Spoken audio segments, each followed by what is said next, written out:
Hi, welcome back guys. This is your friend, the MHA What If with another fanfiction. This is the first part of What If Deku Had to Save His Father from Himself? All credits for this video go to their respective authors, so please support the real author. Check out the link in the description for more details. Please give this video a like and subscribe to the channel if you want more videos like this. Now let's get into the fanfic. As Hisashi walked, his confusion morphed into fear and wariness. He had been with AG before his vision darkened and he woke up in debris and in what appeared to be a destroyed building. He glanced around to his surroundings. Most of the tall building's glass were broken, some of the roofs were falling apart and everything seemed to have been burnt.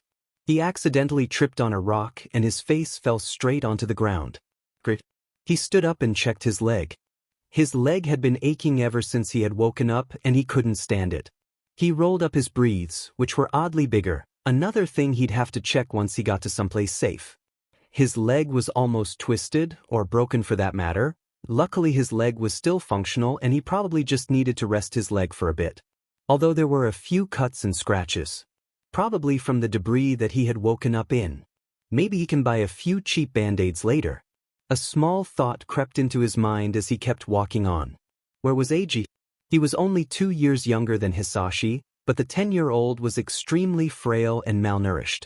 Even more so than Hisashi despite the older brother's attempts to feed him any food the child could find. Eiji would be fine. Maybe someone had already found him. Hopefully his brother was alright. The 12-year-old jumped onto a big rock he found. He looked around. A few people in costumes were helping some people up. He tilted his head. Alrighty. Cosplayers being decent people. Nothing out of the ordinary.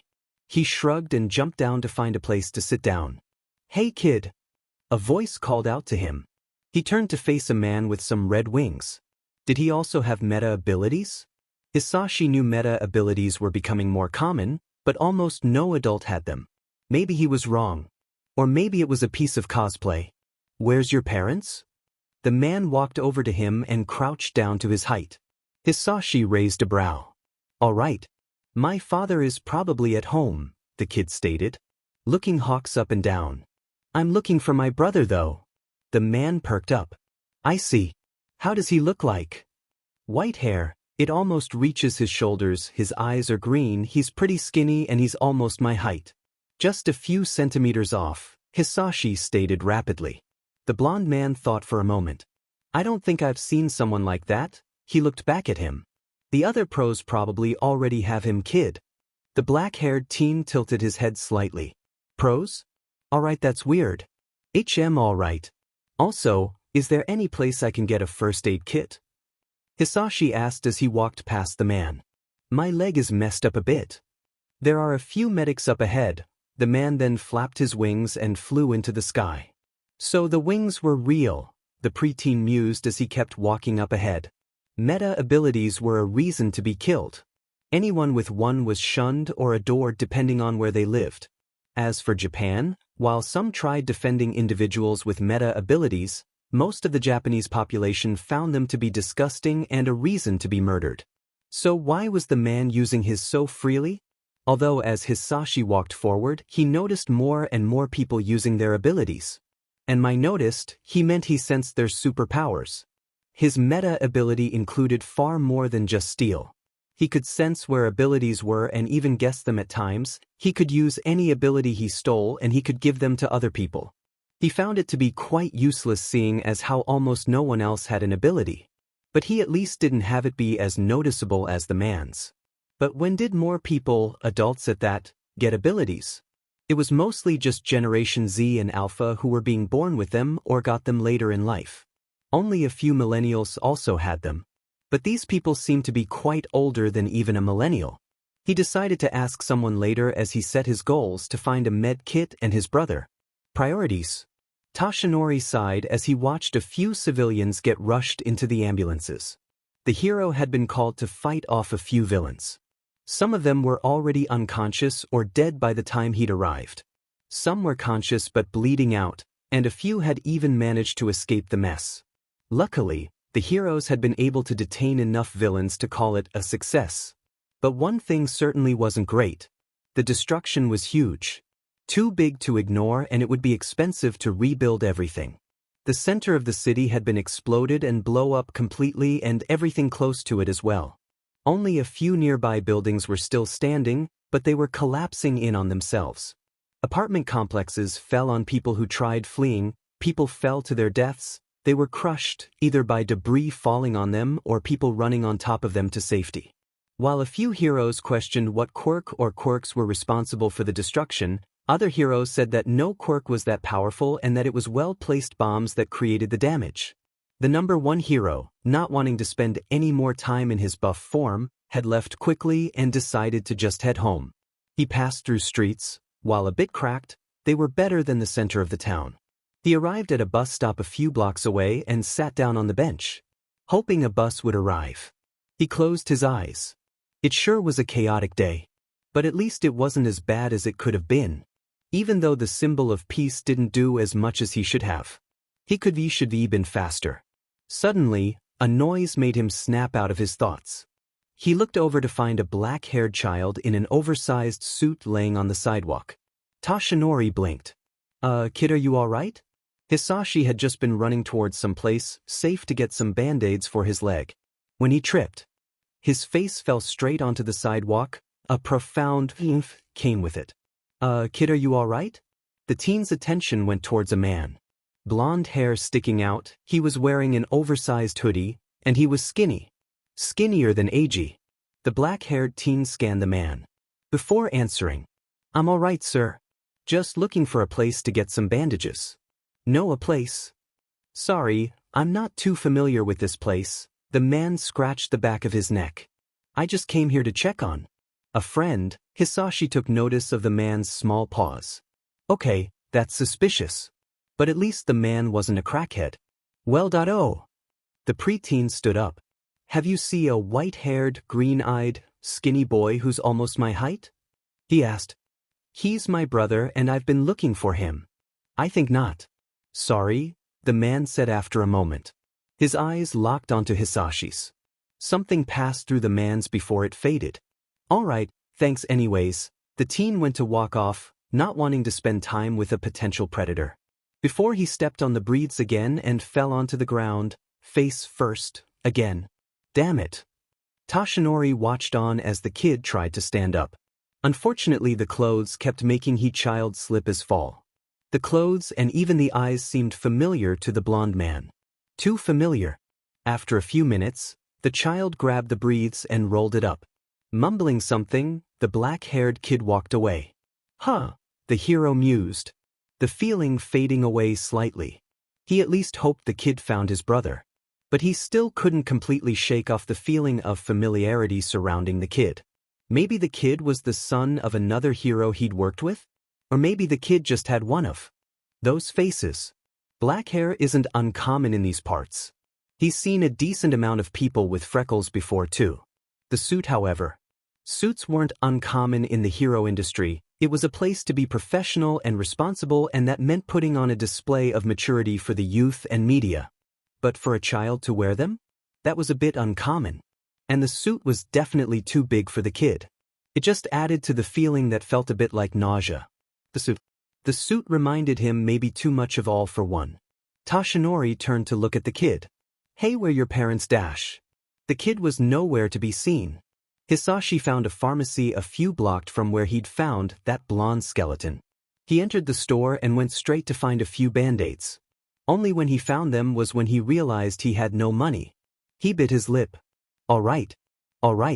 He says all right too much, doesn't he? He just needs a few yen and he'd be set for a few band-aids. He walked out of the store and looked around. Where could he get some money? He tapped his foot on the ground. All right. So band-aids can wait for now. Eiji is his #1 priority now. He glanced at the big jacket that was over his shoulders. He grumbled and decided to let it fall from his shoulders and left it at a closed trash can. Less unnecessary weight. Plus, it's hot outside. The preteen walked past some streets and headed towards the wreckage to find his brother. He hoped he was alright. Eiji is the only one with him. The preteen stopped after a few minutes. He had finally arrived at the wreckage again. He tapped his foot on the ground and jumped over. It seems everyone left, including those people who looked like cosplayers. The preteen looks around the place. Debris and pieces of buildings littered around the place. He clenched his fists and kept walking around, making sure to call out for AG as he did. Where could his brother be? Surely he was fine. He was always fine. He was probably just at a hospital.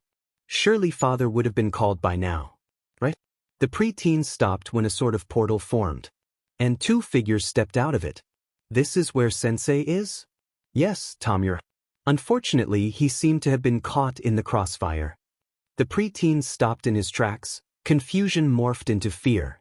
One of them had long and very light bluish hair, sort of reminding Hisashi of his little brother. They wore a black hoodie, breathes and some red shoes. The other one, who was wearing a suit, had no face. Just Mist, who had yellow lights for eyes. Okay, these two also have meta abilities. Mist Dude could create portals and the other one's quirk has something to do with his hands and it is apparently deadly. That's at least what vibes they give off. He better be alive, the long-haired one said. He is. Sensei is a strong individual, Tamura. Obviously. Hisashi glanced at a big rock and decided to try and hide behind it quietly. Unfortunately, he tripped on a rock and fell onto his face again. The two looked at him. The preteen stood up quickly and dusted himself off. The three looked at each other. Hi. Hisashi waved. Is that? The crusty-looking one stepped forward. Sensei's suit. Hisashi glanced at his clothes. No. The man walked forward and only stopped when the other told him to. The Mist Dude walked towards the black-haired child. Tamura, let's take him back. The man then walked behind the kid and pushed him towards the warp gate. What? Why? This is Sensei, he was just hit by a quirk if you couldn't tell. The man then shoved him into the portal thing. Well, this is great. Now he's getting kidnapped nice. Also, a quirk? How does someone hit you with their quirks? Also, what's with so many adults having meta abilities? And who's Sensei? Hisashi grumbled as he tried to kick the door down for the 100th time to no avail again. It wasn't like he hadn't been kidnapped before. They lived in a dangerous neighborhood, okay? But this time they were actually competent and rich enough for the walls to be actually resilient to the 12-year-old's kicks and punches. Just a pro of his neighborhood being poor as F-. He sat on the floor again. The walls, roof and floor were gray and the door was only a shade darker. And the room was completely empty. Except for the preteen laying on the floor if you wanted to count him. Hisashi stood up after a moment and went to a corner of the room before he fell onto his bottom and rested his head on the wall. It was boring for lack of a better word. Unlike his past kidnappers, if you could call them that, these people didn't talk or weren't even in the same room as him. So he had nothing to annoy. He hummed a song before he started coughing uncontrollably. Damn it. His health wasn't as bad as AG's, but it still caused him to go into random coughing fits as well as pass out from time to time. But that hadn't happened in months. So as he calmed down, he sighed and tried to fall asleep. Keyword, tried. He gave up after a few minutes. The walls were too hard and uncomfortable and it was cold. He regretted throwing that jacket into the trash can by now. Hisashi stood up again and paced around the room, trying to at least not freeze to death. The preteen suddenly jumped when he heard footsteps outside of his door. He looked at the door, expecting someone, something, to enter the room. Nothing ever did.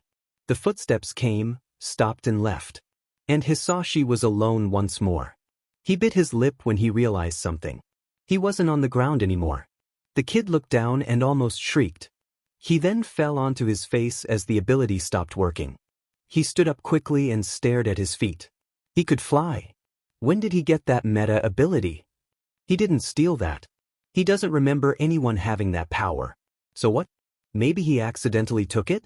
Did he bump into someone and take it? Questions, questions and questions. He was already confused since every adult he's seen has a meta ability and the fact that they aren't dead by using them is a miracle. He's also worried for his brother. AG is probably fine. The most he'll have is a broken leg. Hisashi hopes at least. He looks at his hand. Hida doesn't know. He doesn't know where he is, where his brother is, where he got that ability from, or why so many people have meta abilities now. Is he in the future or something? He walks to the back wall. and stares at it. He has a new power. Maybe he has another one? Wishful thinking, but he wants to get out of there. He feels his ability in his fingertips, and before he knows it, black and red tendrils sprout from his fingers and they stab the wall. He stares at the tendrils before trying to retract them. His previous statement was correct apparently. He pulled his hand and tried to walk back to get the things off of the wall, only to not be able to move back any further. He tries pulling the tendrils directly before giving up due to the same result. After a minute of pulling, the tendrils go back. Okay, that was a thing, Hisashi mumbled. He stares at his fingers. Did someone give him the powers? Maybe someone also had his meta ability. What if he can shoot lasers? That's something he's always wanted to do. He extends his arm and punches the air. Nothing. All right. He tapped his foot on the floor. No lasers then. Maybe he can run fast. He runs and nothing happens. He stops and bites his lip. Okay, so he probably only has 2 extra abilities. Float and shoot things from his fingers. Amazing. He tapped his foot on the floor again. If he uses the finger tendrils he can. Maybe take down the door. That is if his strength is useful enough. He tries shooting them again to no avail. He tries again, and this time they do listen and they stab the door. He yanks it a few times before suddenly the door goes flying off and the preteen jumps out of its way. The door falls onto the floor and the preteen makes the tendrils go away again. He walks over to the door hole and peeks out. No one is in sight. Perfect, he whispers. Sure, he's a 12-year-old, but he's a fast learner. He runs through the halls, passing various doors, making sure to make little noise. He finds it odd no one is there but pays little mind to it. Lucky him. He finally reaches a dead end with a door after a few 20 minutes of running around. He puts his ear up to it and hears nothing. Absolutely nothing. He opens the door quietly and closed it after he entered the room. He looks to see a room filled with computers and medical equipment. Were they trying to steal his organs? The preteen looked around curiously.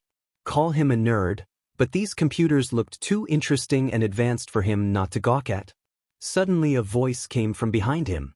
Sensei? Hisashi's eyes widened. He turned back to see a person standing in the doorway. I swear my organs are sheet. The black-haired kid exclaimed as his hands went up. You don't want them. The mist's yellow part that vaguely resembled eyes seemed to narrow before the person approached him.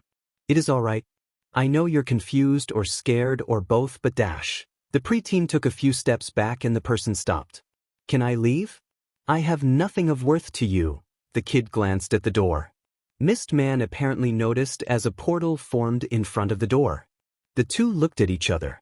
The preteen was thinking of ways to escape using his 2 new abilities, and the Mist Man seemed to be on guard for when Hisashi moved. A minute of silence and thinking.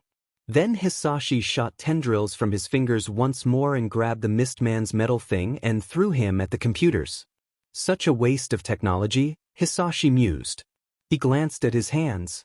That throw was a bit stronger than what a 12-year-old should be capable of. Super strength? Hisashi glanced at the portal. He had no idea where that would take him, and it was covering the only exit. But maybe he could make another one. He already deduced he had a meta ability that made him have super strength, so maybe he could just punch the wall? He glanced at Mist Man, who was already standing up, and darted towards a wall and punched it. OW. Okay, super strength also needs to turn on or something. He kept punching the wall, trying to at least make a dent. It was only when Misty Dude went to grab him that the wall cracked and broke. Hisashi fell into the hole and Mist Man went to catch him. The black-haired boy dodged and smiled at the dude. That was fun. Hisashi ran as his fist kept hurting. The wall was strong. Not stronger than his new meta ability. He could figure where he got it from later. Now he just needed to find someplace safe. He's already managed to make it to the streets after running and checking behind his back. He walked around the streets as his eyes started closing. He was stuck in that room for what felt like decades. He needed rest. And while it was night, he was alone, on the streets in someplace he doesn't recognize. So he'd prefer not to get kidnapped again for at least 2 weeks. Hisashi walked as his mind raced with questions. Where was he? He wasn't in his town from what he could tell.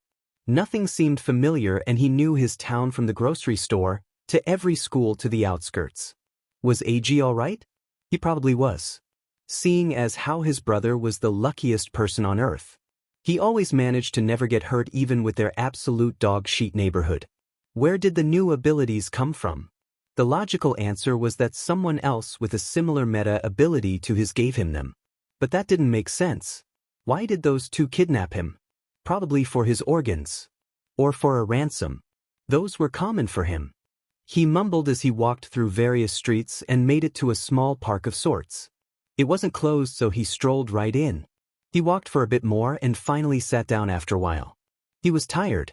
Too tired to continue. He should close his eyes for a minute and carry on. He shut his eyes, and before he knew it he was fast asleep. Hisashi opened his eyes when something wet liked him. He sat up and glanced to see a dog looking up at him, their tongue out. The preteen smiled and pet the dog before remembering yesterday. He groaned, stood up from the bench and stretched. Today was about time he went home. But he needed a way home. He was 6 years too young to drive a car or any vehicle, and he doesn't have enough money to pay for a taxi. He also needed to know where he was and if he was far from his town. Judging from the place, he definitely was. Everything, even the trash cans, looked much finer and much more expensive. Or maybe he was just delusional for thinking one trash can was more expensive than his house. But on another note, it's been hours since the kid had eaten anything. The preteen pet the dog once more before walking off to find someplace to eat. It seemed it was morning still, so the restaurants would be serving breakfasts. The preteen smiled at the thought of eating said breakfast, but the thought left as he realized he had no money on him. So his plan for the meantime was to find someplace to take him home. But another thought crossed his mind. Maybe AG was at the hospital instead of home? For Hisashi it made sense. AG might have been injured during the wreckage and had been taken to the hospital. At least that's what the black-haired kid hoped. Hisashi mumbled to himself a few possibilities as he walked through the streets. He glanced down at his feet. The oversized shoes had been forgotten at the gray room from yesterday, making him have to walk barefoot since. His feet hurt, but he didn't pay any mind to it. He only had one goal in mind. Make it to the hospital and check for AG. Perfect plan, Hisashi. What could go wrong? A lot, apparently. While the 12-year-old knew he was shorter than most people, he felt even shorter by the city's ginormous buildings and tall crowds. He walked past various people, who of which didn't even glance his way, and went over to a bus stop. He had zero money. So he had to walk to the hospital by foot, and who knows in which hospital AG could be in. He couldn't pay for a ride for neither a bus or a taxi. So he'd have to walk. Walking barefoot was an interesting experience. He had to avoid trash littered on the sidewalks as well as ignore stairs. Not his fault he woke up in a big suit. He walked for a few blocks before he found a small cafe. He perked up. He wasn't one to play clean. Guilt tripping works at times. Although, he could rob it with his new meta abilities. But that was too low for him. He tapped his foot on the ground, regretting it as he accidentally stepped on a small, unnoticeable, sharpish pebble. He grit his teeth and gently took his foot off it. Hey, he's leaving. No one saw him, but that was embarrassing. Hisashi walked again until he found a bus stop. Maybe he could ask someone for money. They'd probably say no, but... He sat down on the bench next to an older woman, who glanced at him before resuming back to her phone. Hisashi glanced around. A few more people were near, but they all seemed to be on their phones. The black-haired kid began biting his nails, a habit of his unfortunately. He sighed and set his mind onto something. Guilt tripping had to seem natural to the person, and in this situation he couldn't think of a way to get the money. But there was another way. While theft was immoral in more ways than one, a few yen wouldn't hurt anyone. So he simply saw the opening since her bag was wide open.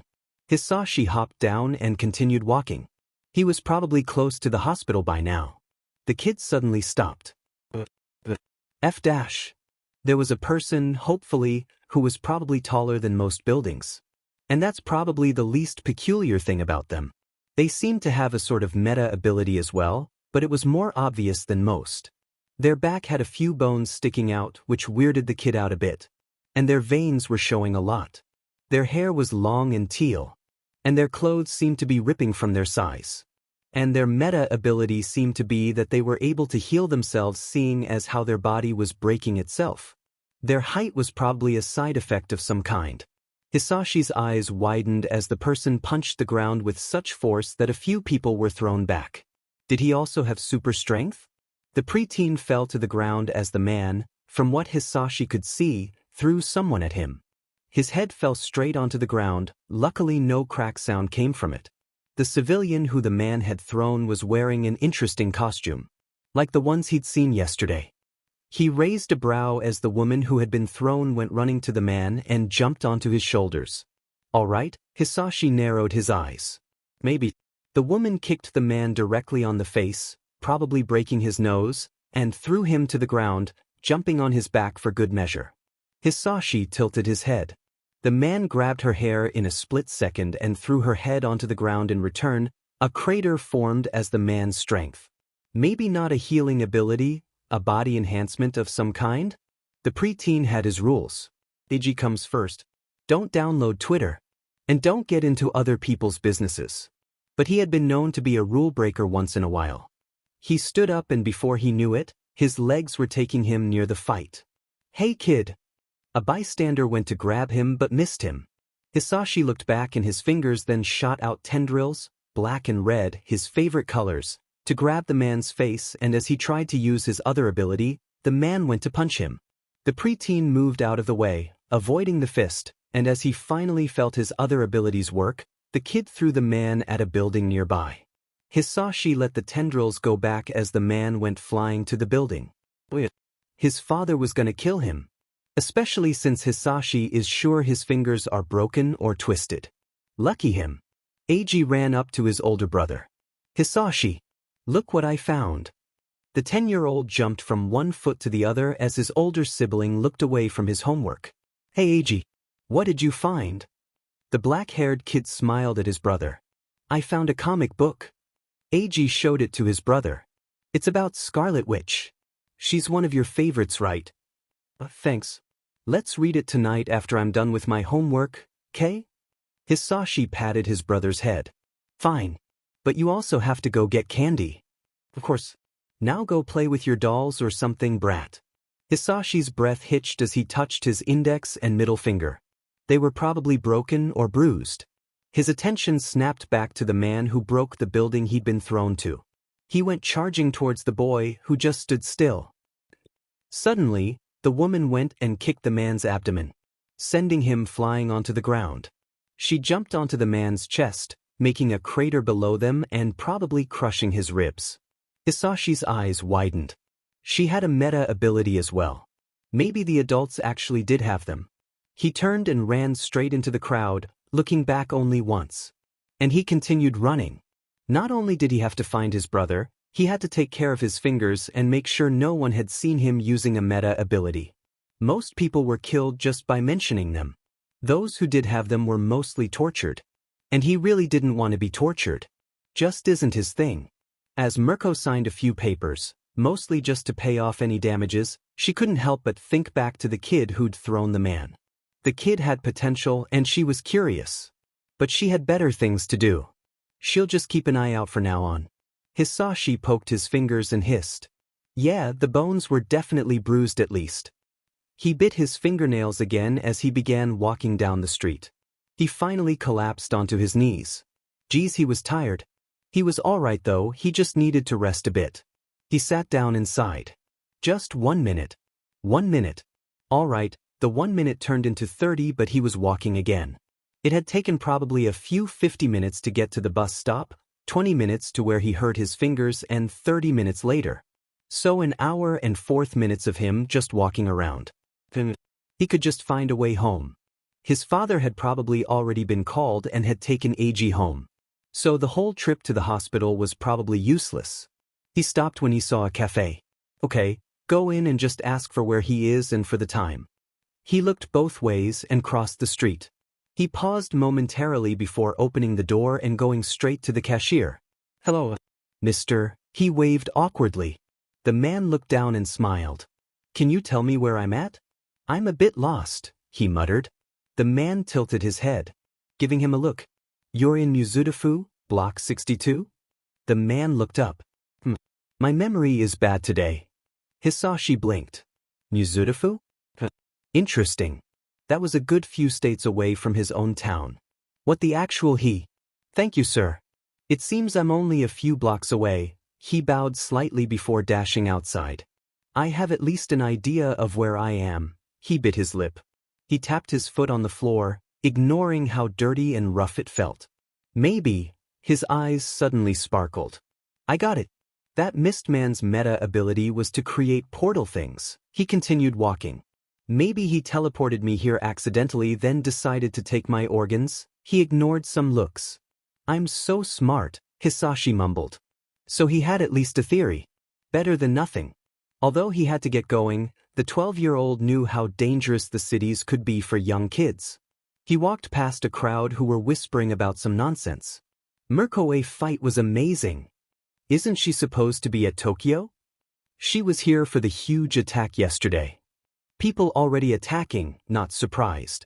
Taking advantage of the heroes taking a huge hit. Did you see that kid's strength? Hero material right there. Hey Dash. Isn't that him? A man pointed at Hisashi. The preteen paused. Before he resumed walking and even began jogging. Okay, so the video was viral or something. Yeah, he's toast. Kurogiri stayed still as Tamura scratched his neck almost violently. So, Sensei is not only a kid, but has no memory. And on top of that, he escaped. He asked. Unfortunately, that is the case. FING, damn it. Alright. We just gotta find him and capture him correctly. That should be easy. While I'd never underestimate Sensei, he's a child now. Tamura walked past Kurogiri.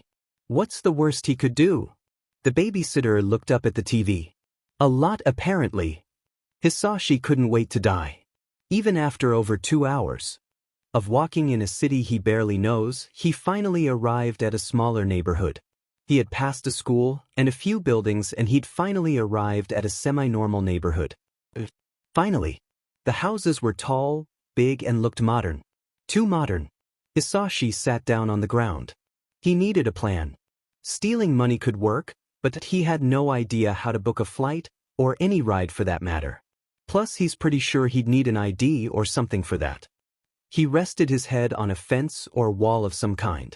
You'd think escaping from organ thieves would be more tiring than walking. But, in his defense, his fingers' bones are bruised. Suddenly a voice snapped him out of his thoughts. Hey, are you all right? He looked up to see a middle-aged man crouching down. He had a few bags in his arms and seemed quite tired. Sorry, I'm just tired. Didn't mean to bother you. The kid stood up. He turned to leave when the man spoke again. It's no bother, really. He smiled gently. I was just concerned.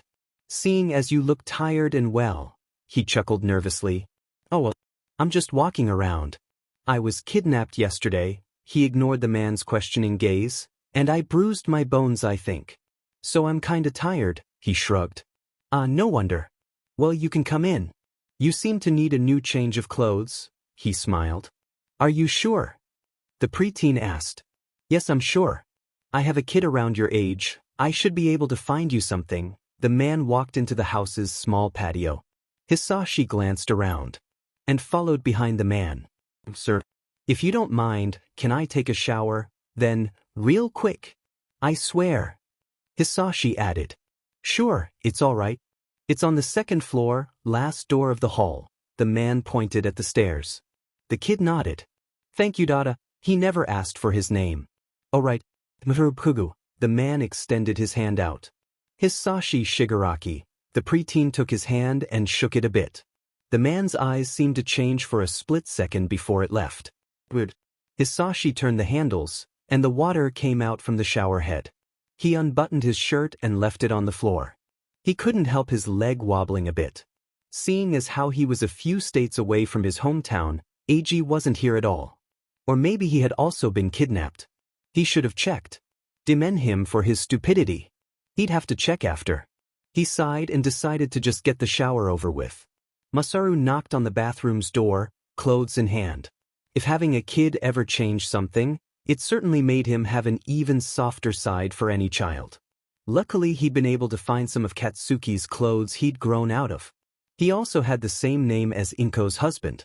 Not to mention he looked familiar to him. Only differences are the age, hair color, and personality. The kid seemed quiet but nice while Hisashi was known for his snarky comments and passive aggressiveness. And their surnames as well. But other than that, their hair was curly, they both had red eyes, freckles as well. He'd have to tell Inko about this after. The door opened just a bit for a small hand to stretch out. Masaru smiled again, even though the kid couldn't see it, and handed him the clothes. "I'll be downstairs, call me if you need anything," he said as he walked towards the stairs. The only answer he got was a muffled yes. Hisashi glanced at the mirror, looking over the clothes Mr. Bakugo had provided him. He firstly had a red t-shirt that had black a logo on it, black jeans and sneakers. Upgrades, people, upgrades. He grabbed onto the dress shirt and breathes from the floor and opened the door. "Thank you, Mr. Bakugo. I'll be going now." "I appreciate your kindness." Hisashi bowed and went to leave when the man grabbed his shoulder. "Hold up, kid. You look," he paused. Have you eaten? You look kinda skinny." He looked around.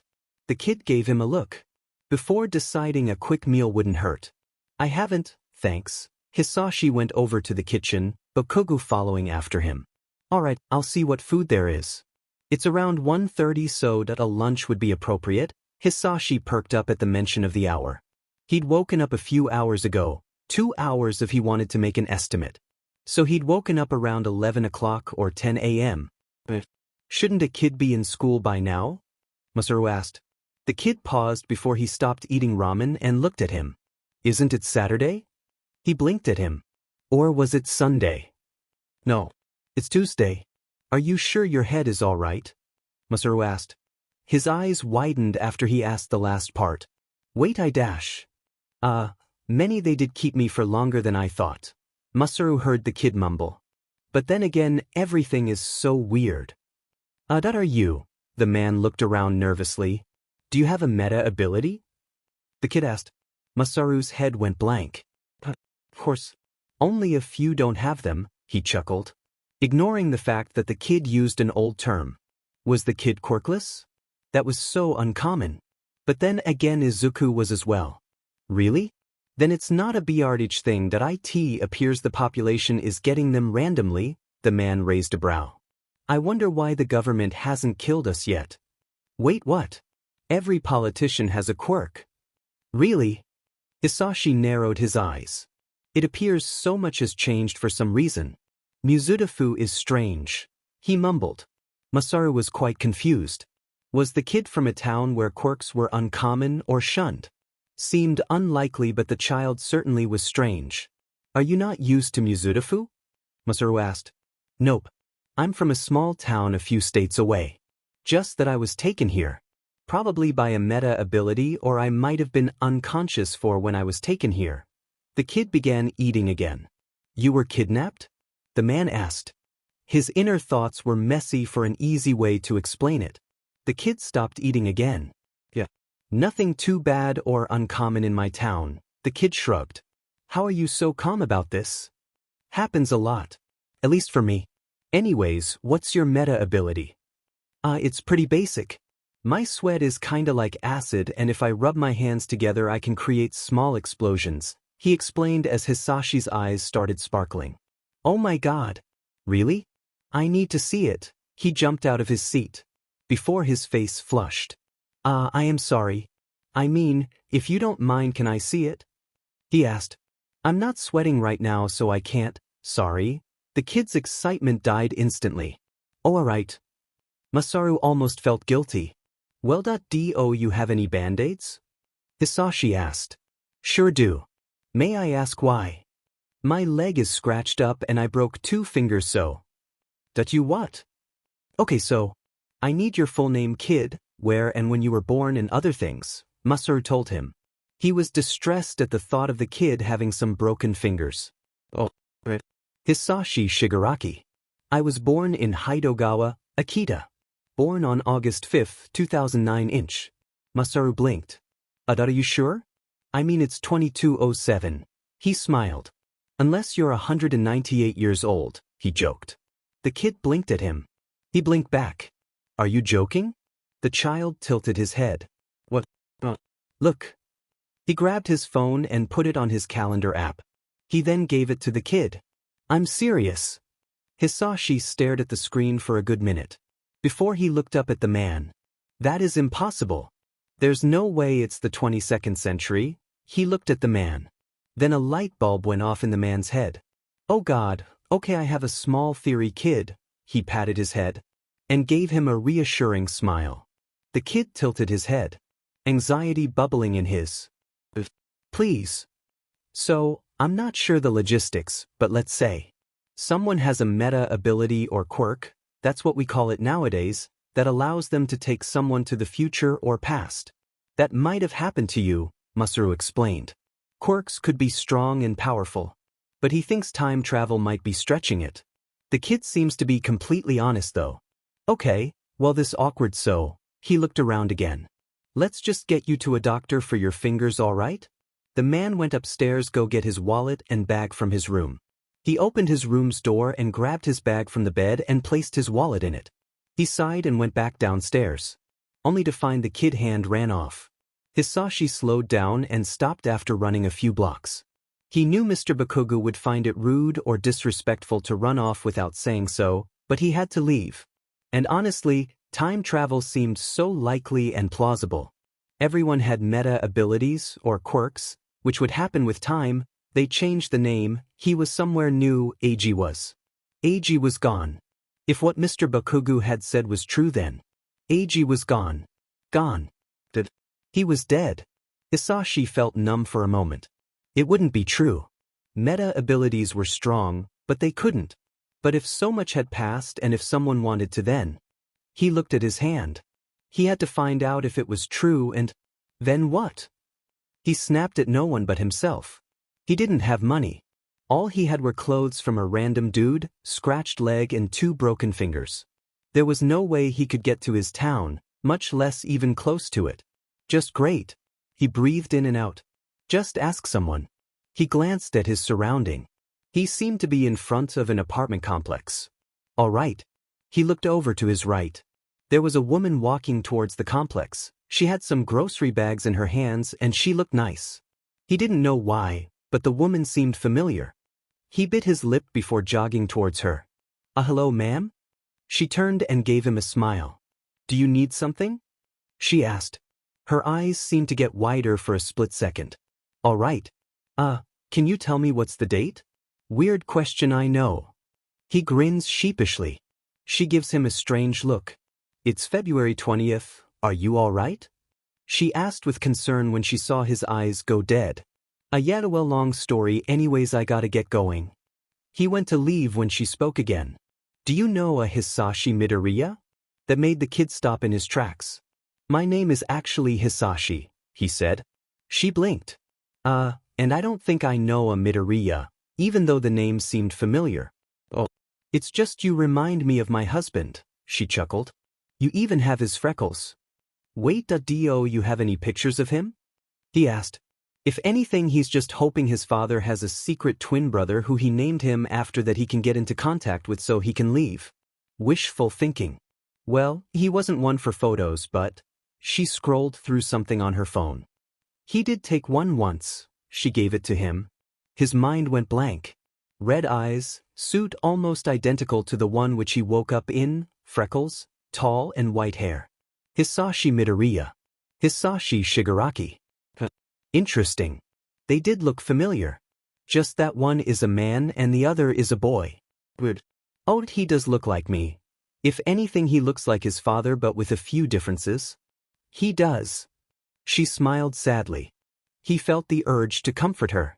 Well, he is a lucky man. Is that comforting? It is. And well. He bit his lip. Yeah, he has no idea how to socialize. I haven't seen him in years, she stated quietly. Her smile turned into a thin line. I just hope he hasn't forgotten me, she said quietly. Yeah. Maybe a hug would work. But she probably wouldn't like a random kid hugging her. Well, he should see you again soon. It's only a matter of time for when you find someone better. He smiles, more like grimaces for some reason at her. Thank you. I really shouldn't have dumped all of this on you and… She looked at his fingers. Oh my God, are you all right? She asked as she went to see his hand. Oh, yeah, I'm all right, he chuckled. He had honestly forgotten about his fingers for a bit. I have a kid in my apartment, I'm a nurse, she told him. I can help it, she stated. Sure, he answered. He sat down on the couch as Mrs. Midoriya, she told him her name on the way here, went to find a med kit. The apartment was nice and cozy. Mrs. Midoriya had a kid, from what he could tell from every framed picture in the room. He still couldn't shake off the feeling of familiarity. If anything, the apartment just boosted it. If there was one word that could describe how he was feeling, it would be distraught. Inko couldn't help but look at the kid and see her son and husband. It was almost like a long-lost twin of Izuku's, just with full black hair and red eyes. And honestly, even the face shape looked like Hisashi's but softer. Younger, obviously. If anything, this just solidified that Izuku did have a bit more of his father than what they both thought. Inko arrived at the living room, a few bandages in hand and a med kit. She sat down beside the kid and smiled warmly at him. Now that she thought of it. If you don't mind me asking, how old are you? Shigaraki blinked before answering. 12 years. I have my birthday in August, just like her husband. Interesting. Well, let me take a look at your fingers. She grabbed his wrist, ignoring how the kid flinched, only giving him a small look. I think your bones were cracked, if not then definitely broken. Figures, thank you miss. No problem at all. Hisashi bit his lip as he looked at his bandaged fingers. Mrs. Midoriya was good at this, he smiled at her. She was nice and kind. Okay, Shigaraki. Do you need to call someone? Your mom, dad, brother, sister, anyone? She asked. Hisashi glanced at her at the mention of a brother. AG definitely would miss him. His father. But there was a larger issue glaring at him. Well? He chuckled nervously. I'm from the past. He winced at how high-pitched his voice came out. Mrs. Midoriya blinked at him. I'm sorry, she mumbled. Oh, it's fine. I'm honestly just confused on how it happened, he sighed. Inko's mind was racing. A child who looks like her husband asks her for the date, she bandages his fingers, and then he reveals he's from the past. It was a lot to take in. She pursued her lips as she thought of a solution. The most logical answer was to take the kid to the pro heroes. They could help him out. But there seemed to be something more to the child. Like a living shadow was behind him. Something in his eyes told her that Shigaraki wasn't just a child. Maybe it's just the fact that he looks too familiar to Hisashi, something she'll have to look into, and that she misses her husband but… She leaves the med kit at her drawer, deciding that she'll put it away later. She leaves her room and heads to the living room. The kid is sitting on her couch, his legs crossed on top of the couch as he looks out a window. His eyes seem to be a shade darker and he doesn't notice her presence. She furrows her brows as she tries to read him. It's quite difficult when the kid hasn't shown much emotion other than pain when she inspected his fingers. She sits down beside him on the couch and he snaps his attention to her. Oh, didn't hear you come back, he admits quietly after a moment. Sorry, she says as she fiddles with her fingers. He glances at her before looking back to the window. It's all right. She nods and looks around the room.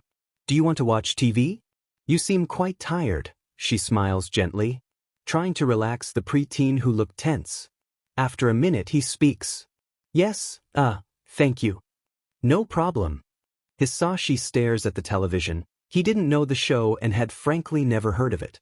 Mrs. Midoriya said every preteen or teenager that she's met knows the show, but she also says she doesn't know many kids aside from Izuku and Katsuki.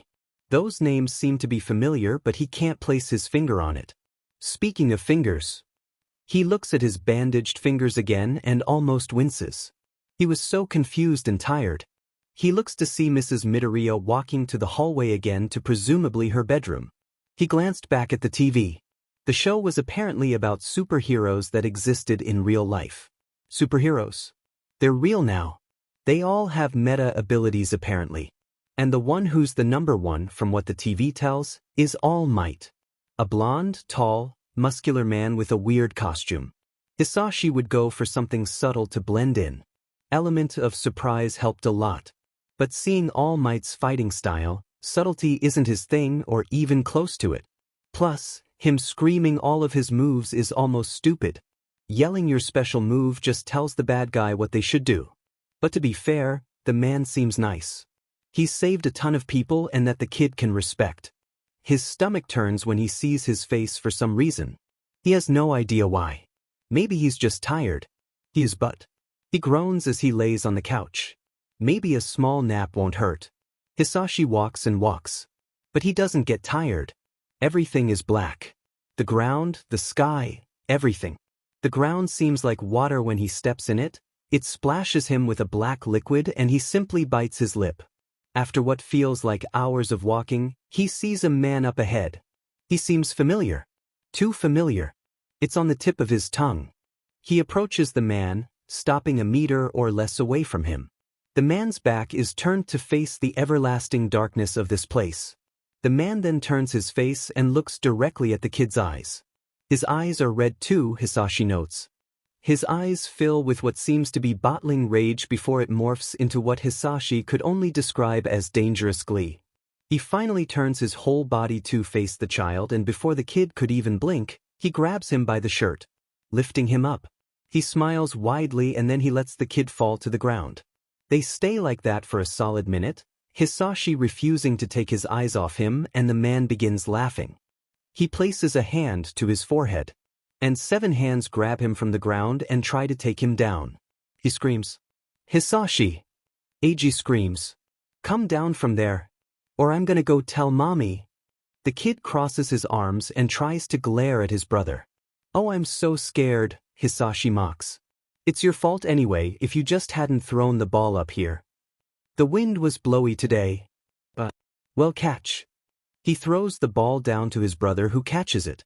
Now get down. Nah, it's fun up here. Hisashi! Hisashi screams as he opens his eyes and sits up, his hand extended and before he knows it, the window shatters. His eyes dart over to the television, he covers his ears and tries to block out every sound. It was too loud even for him. If he could explain it, it'd be like if jolts of energy were banging his head on the inside. He senses someone run over to him and he can hear something but he can't process it. Hands grab his wrists, and he stares directly into dark green eyes of a woman. She says something and while he doesn't understand it, the volume makes him shake even worse. Wait, he was shaking? He didn't notice. He winces as the show on TV suddenly makes various explosion noises. Why can't it just turn off? Suddenly the noise stops. He blinks. His eyes are burning from tears he didn't even notice were falling down his face. 30. The banging got worse as his hand went to hit his head. Just get it to stop. Another hand grabbed his own and before he knew it he elbowed someone in, presumably, their gut. Of course he always hurt people. Of course. He had to leave. Away. He had to get out. Again? Just get out. Get away from the noise. He goes to run towards the door when he falls onto his face. He scrambles to get back up and accidentally hits someone with his head. His fingers suddenly feel like electricity and he can feel something hot burning in his throat. His head feels light and he wants to just leave. He feels his arms stretching out as to protect him somehow and he simply shakes. He hurt someone. His breathing gets progressively faster as he tries apologizing, not hearing the words that leave his mouth and he tries to leave once more. And where will he go? He paused for a second before deciding he'd survived for this long. Another few hours couldn't hurt. Because that's logical. His breathing slows down as a feeling of tiredness passes through him. What was he doing? Freaking out over a small nightmare. He had nightmares all the time. But something told him that was different. Shigaraki? He looks over to see Mrs. Midoriya, concern in her eyes. Are you all right? He bits his lip. Yeah, nightmare, he admits sheepishly. Sorry if I hurt you. He sighs. He stares at his fingers. The tendrils were gone. It's no problem. It didn't hurt, Mrs. Midoriya smiles. Hisashi blinks as his breath evens out. I'm also sorry about the window, he muttered as he glanced towards the shattered glass. Oh well. Mrs. Midoriya grins awkwardly. Quirk accidents aren't uncommon. She mumbles that quietly. She sighs and the TV remote flies up to her and she turns off the television. Hisashi stares at the remote almost like a puppy staring at a toy ball. It's weird how his mood can change in a second. You have telekinesis? He shrieks. The woman winces and the kid slapped a hand over his mouth. Oh, I am sorry, I mean you have telekinesis? He shouts. She chuckles lightly. No problem. And well, I can only pull small and light objects towards me, she admits sheepishly. That's still such an amazing meta ability. It's so useful and so interesting, she exclaims as he jumps from one foot to the other. You think so? She asks. Hisashi nods enthusiastically. Imagine how easy some jobs would be, he says. Mrs. Midoriya laughs. You're so much like my son, she smiled, before she claps a hand above her mouth. Oh, I'm sorry. That just came out of nowhere. I don't mind. I've heard weirder stuff. Hisashi glanced again at the broken window. He can't help but remember the man from his nightmare thing. He looked exactly like Mrs. Midoriya's husband. Weird. Then something clicked in his head. Call it hopeful wishing, but also Mrs. Midoriya. Pro heroes, are they like the police? She blinks at the sudden change of his tone and subject before she answers. Oh, in a way they are. But they take care of bigger threats and are paid way more. But it honestly depends on which hero. Oda, then can they help me go back to my home? Yes. The woman stays silent for a brief moment. Yes. But I can't remember any hero having a time quirk, she mutters. But I think they would know what to do better than us. Then we should go with one, no? Yes. He doesn't know anything about the law, but their job is to protect and serve good people, right? We will. Just that most heroes won't even give us a glance, the woman admitted. But I think that if we went directly to the police, then maybe we can get in touch with a hero. Oh, let's go now then, he exclaimed and jumped straight in the air. All right, let me just go grab some of my things. Hisashi winced as he followed Mrs. Midoriya into the police station.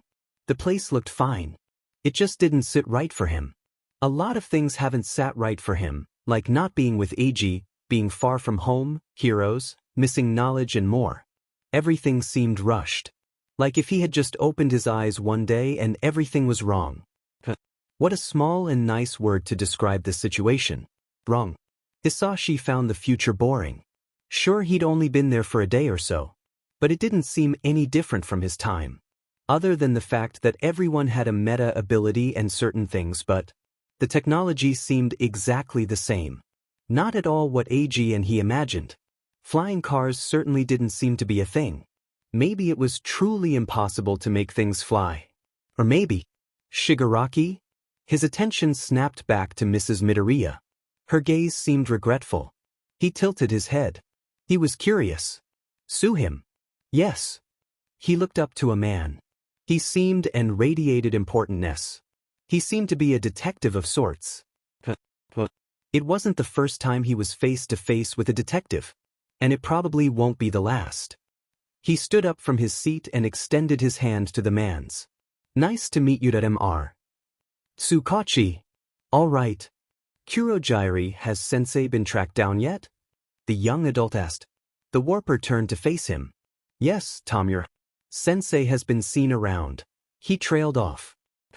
What a coincidence. Around where? Around a certain apartment complex at block number 75.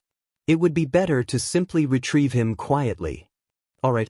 So just open a warp gate and grab him, Tomura said, his back straightening as he stood up to his full height. That would be logical, but where exactly would we place him? It's clear he still retains his quirks, and having a younger, more emotional sensei here with no plan to subdue him would be only asking for complications. Kurogyri finished. He looked back to the monitors. Yeah, but we can't leave him alone and with amnesia when All Might is near, the young adult spat. I assure you, the probability of All Might finding Sensei is low. Even lower is the possibility of him figuring out who he is. Seeing as Sensei barely resembles his adult self now, Kurogyri finished. Sensei's quirk isn't exactly common at all. He has a very noticeable quirk that all might would recognize right away, Tamura said. He approached the monitor. The warper stepped aside to let the grayish-blue-haired adult see. Of course. But do you think Sensei would use it right now? Ichim, probably not, Tamura admitted. He stayed silent for a moment, simply observing the footage. Suddenly, young Sensei left an apartment with a woman. Tamura narrowed his eyes. Kurojairi. I'll keep an eye on him, do not fret, Tamura. You better.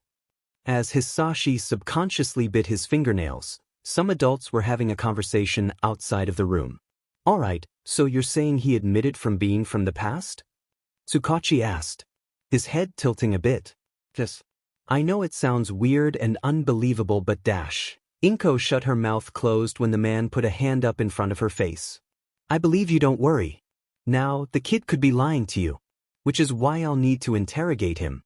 Among other things, Tsukachi said as he walked over to the door and grabbed the handle. Thank you, Detective, Inko bowed. She smiled as she clutched her purse. Now, I'll be taking my leave.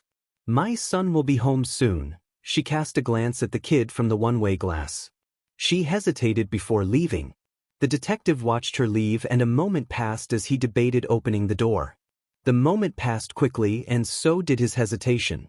He opened the door to the interrogation room and the preteen's eyes darted towards him. The kid perked up. Curiosity in his bright and big red eyes. But something was also lurking behind them. Tsukachi would like to be logical. But now he just wants to be optimistic and hope for the best that his suspicions aren't right. When Naomasa heard about a woman, Midoriya Inko, claiming a child was from the past from one of his coworkers, he almost wanted to laugh at the absurdity. He didn't. Because his paranoid side just had to bite his logical thinking. All for One was dead. Toshinori said so. It was the only thing possible. The man was beaten and his empire of crime had been dissolved. For the most part anyway. But what if he hadn't? What if he had a quirk that would rewind him and heal him? Again, the chances are slim to none. But his gut was telling him something. And while logic was his friend, his gut feeling wasn't easy to ignore. And so he went to talk with the woman and kid. The kid stares at him. Eyes wide and almost calculating. His eyes seem to be asking if Naomasa is a threat or not. Interesting. Hello, you must be Shigaraki Hisashi, correct? The detective asks. Yeah, the preteen answers. His eyes seem to leave Naomasa's and instead look directly behind him. So, the kid has trouble maintaining eye contact. Nothing the man should worry about. There's no need to be nervous. I just have to confirm some information and then the pro-heroes can help you, Naomasa stated. Shigaraki's eyes lock into his eyes for a brief second, then leave and the kid just nods. Let's begin, shall we? So you're from the past, correct? The detective asks. Hisashi breathes in and out.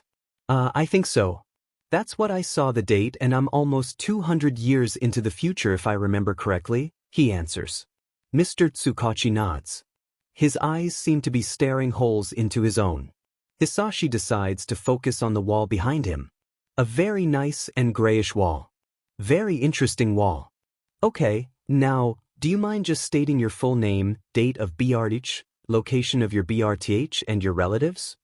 The police asks. But Hisashi already knows the question is more of a demand. It always is. Right? I am Hisashi Shigaraki. Born on the 5th of August of the year of 2009. I was born in a hospital in Hidagawa, Akita. I am 12 years old of now. Hisashi bites his lip and looks down onto the table for a moment. The law was all about justice. It swore to bring it. But would they hurt his brother? He mentally shook of his irrational paranoia. He's in the future. Meta abilities are normal. He's normal. He has rights for now. They wouldn't harm his brother. Plus he doubts Eiji is in the present. My mother was Aimi Shigaraki. My father is Noboru Shigaraki. My younger brother, the detective pauses, is Eiji Shigaraki. I see. Now, do you know how you were transported into the future? I just woke up in a big suit. Mr. Tsukachi narrowed his eyes slightly. Hisashi tensed. In a suit? Yeah. Do you have a quirk? Or a meta ability like they used to call them? The detective asked. I do, the kid answered quietly. His instincts were telling him to run again. Run from his problems. Run from danger. Run forever. Basically, I can take and use abilities. I also think I can give them to others. Toshinori sighed as he sat down on his couch. While he loved to be able to save and protect civilians, his body sure loved to take a break every once in a while. Unfortunately, his break was short-lived as his phone rang. He looked over to see that it was Tsukachi. All right, maybe. The man just needed something or him for a case. He answered it. Yagi. This is a serious matter that I need to speak to you about. Toshinori felt dread form in his guts. Or what remained of them. And the matter? Is about All for One. Toshinori felt nauseous as he walked down the street. It had taken over an hour to get to Mizudafu again, and while the city itself wasn't the cause for his mood, someone certainly was. Tsukachi had been vague and just told him to get here, to a station. The detective knew All for One was a delicate subject. And what the man had said wasn't too pleasing either. Listen, I can't say much cause then maybe the station is gonna blow up, but just get here as soon as you can. Toshinori could only pray that Tsukachi only had a lead on one of All for One's former minions. As the number one hero approached the station, his mind raced with possible explanations to Tsukachi's earlier statements. He probably just had a lead on one of the villain's former minions. He opened the door and immediately searched for his friend. His eyes darting around a few officers and a receptionist it seems. He awkwardly shuffled to the wall and continued looking around the room. Then he saw Tsukachi enter the place. Toshinori sighed, relived and walked over to talk to him. Tsukachi looked up at him, his lips quirked up, the man almost smiled as his body relaxed. Yagi, the detective stretched his hand to shake Toshinori's when someone else opened the door behind the detective. The kid blinked at him before realization crossed his face. It's you! He exclaimed. Tsukachi flinched and glanced at the kid. Surprise flickered through his eyes for a brief moment. Toshinori looked back at the detective and then to the kid again. It was, yesterday at a bus stop. The boy's hands clenched into a fist 2 times before they did small circle motions. I fell into my face and I was in a big suit. Toshinori blinked as he remembered the incident. Oh right, he chuckled awkwardly. Suddenly he perked up. Did you find your brother? The boy's mood seemed to dampen at that. And Tsukachi shot him a look as he tensed a bit. No, the kid said bluntly. Well, it's kinda complicated. He did small circle motions again. Tsukachi seemed to study the preteen again for a small moment before sighing and looking back at Toshinori. He nodded and turned to face the kid. Shigaraki, he and I have some things to discuss, so in the meantime you can sit here. The man pointed to a few seats besides the door they had opened. And have this. The man took out a small notebook and a pencil from his bag and handed it to the boy. To keep you occupied, Tsukachi stated. Toshinori raised a brow at his almost stoic voice. The man was usually softer than this. The kid, Shigaraki, grabbed it and stared at it for a brief minute before looking back at the detective and smiling happily and brightly. Tsukachi simply blinked. Thank you, Shigaraki replied as he went to sit down. Toshinori barely heard the sigh of relief that Tsukachi let out. The hero nodded as the shorter man gestured to a door. I wanted you here to discuss the kid, Tsukachi said. Toshinori blinked. The kid? What does he have to with him? The hero asked as he rested on the wall. The nausea climbed back to his throat again. Well, to begin with this mess, the kid is from the past, the detective stated bluntly. The blonde blinked. What? Really? Well, I suppose quirks have gotten a bit weirder since Dash. And I think the kid might be All for One, Tsukachi blurted out. The blonde paused. What? Isashi tried his best to block out the sounds from around him. He focused on the notebook as he began drawing. He drew 2 wobbly lines and connected them to make a face. He started to draw the hair and eyes, and before he knew it he had to draw the body. He hummed as he rocked back and forth. He looked up at the ceiling and looked back to his incomplete drawing. A few people glanced his way as he continued rocking back and forth. He simply stopped and decided to continue his drawing. The character on the paper had longish hair, and his eyes weren't symmetrical at all, but he decided he'd fix that later. He wasn't too good at drawing hands, but he could at least try to improve in that area. He drew the lines for the arms, and as he began to draw the hands, his nightmare came to mind. The white-haired man was Mrs. Midoriya's husband. That he could see. It still wasn't reassuring. Why had the man scared him so much? He seemed familiar. The suit he had woken up in was familiar to his, and the man had a few freckles like Hisashi. His hair was kinda like his. His eyes were just a bit darker than Hisashi's. The only difference was the hair color. The ma had white hair. Like ages. Well, the nightmare was probably just a mix of his fear of being stuck in the past. And maybe Hisashi Midoriya was his more greats, grandson. Or one of those things of having a time twin like that one pic AG had shown him a few weeks ago. He looked up from his drawing and glanced around the room. Most officers seemed to be relaxing and taking it easy or talking to each other. Hisashi felt almost embarrassed to be there. Suddenly he heard a door open and he perked up. Mr. Tsukachi and the blonde man, what was his name again, stepped into the room. He raised a brow at their faces. Mr. Tsukachi glanced at him and walked towards him. He stopped in front of the kid. Suddenly Hisashi felt small. "Shigaraki, you have to come with us," the man stated bluntly. The preteen stared, almost blankly at the detective, before tilting his head. "All right." Hisashi blinked as he was practically forced into a room. After what seemed like days of him being driven to somewhere, they had arrived. The kid had been stripped of the notebook and pencil that Mr. Tsukachi had given him, not to mention a lot of people have been giving him a weird look. He glanced around the room. He saw a small bench next to the wall. He looked around the room again before going and sitting on it. He placed his leg onto the bench and let himself fall onto the bench completely. He looked up at ceiling. What was he doing here? Maybe they had a time machine. That would be cool. What else could they have? The future must at least have cool tech. Actually, if everyone had meta abilities in the future, or present in this case, how strong had they become? Invisibility is a power AG finds cool. Maybe that existed. Or one of Hisashi's favorites, telekinesis.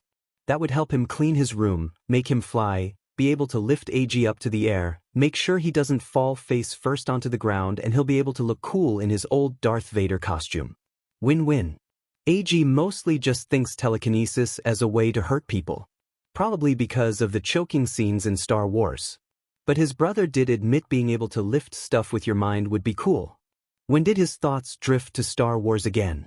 He's in a prison cell, geez. But back to his meta abilities, quirks? Mental discussion with no one but himself. How would his ability mutate? If it was a genetically mutation like his teacher had said it was. Could his great, etc. grandkids steal powers by simply being close to them? Or were they born with every meta ability in existence? So many questions. Too bad no one is here to answer them. He glanced at the camera in the corner of the room. It wasn't small nor subtle. It was basically made to be spotted. He raised a brow. Did they expect him to suddenly break down the walls or what? Not like that worked amazingly last time. He bit his lip and shifted towards the end of the bench. Honestly, if Hisashi had just... He suddenly fell from the bench and promptly fell onto his face. He swears it's always his face, never his back. It's like the universe wants to wipe his face off. Actually, back to meta abilities. Maybe he can use his? Worth a shot. He still needs to test some of them out. Mostly the finger tendrils things. He stood up and made sure that his nose wasn't broken. After his small assessment, he decided to try to shoot the tendrils again. What do we do with him? Tsukachi is the first to ask. His eyes dart from the hero to the rat. Toshinori stares blankly at the screen. Before his eyes wash over with emotion. What do we do with him? He turns to face his friend. We. It was all for one, yes, but oh lord, this situation is weird. We lock him up. We can't let him out at all. We keep him locked up and dash, Toshinori said. Tsukachi gave him a look. Now, look on the benefits, Nizu interrupted. Toshinori clenched his fists. Having all for one on our side would be a major benefit and advantage, Nizu stated calmly. The blonde simply looked at him. eyes narrowed.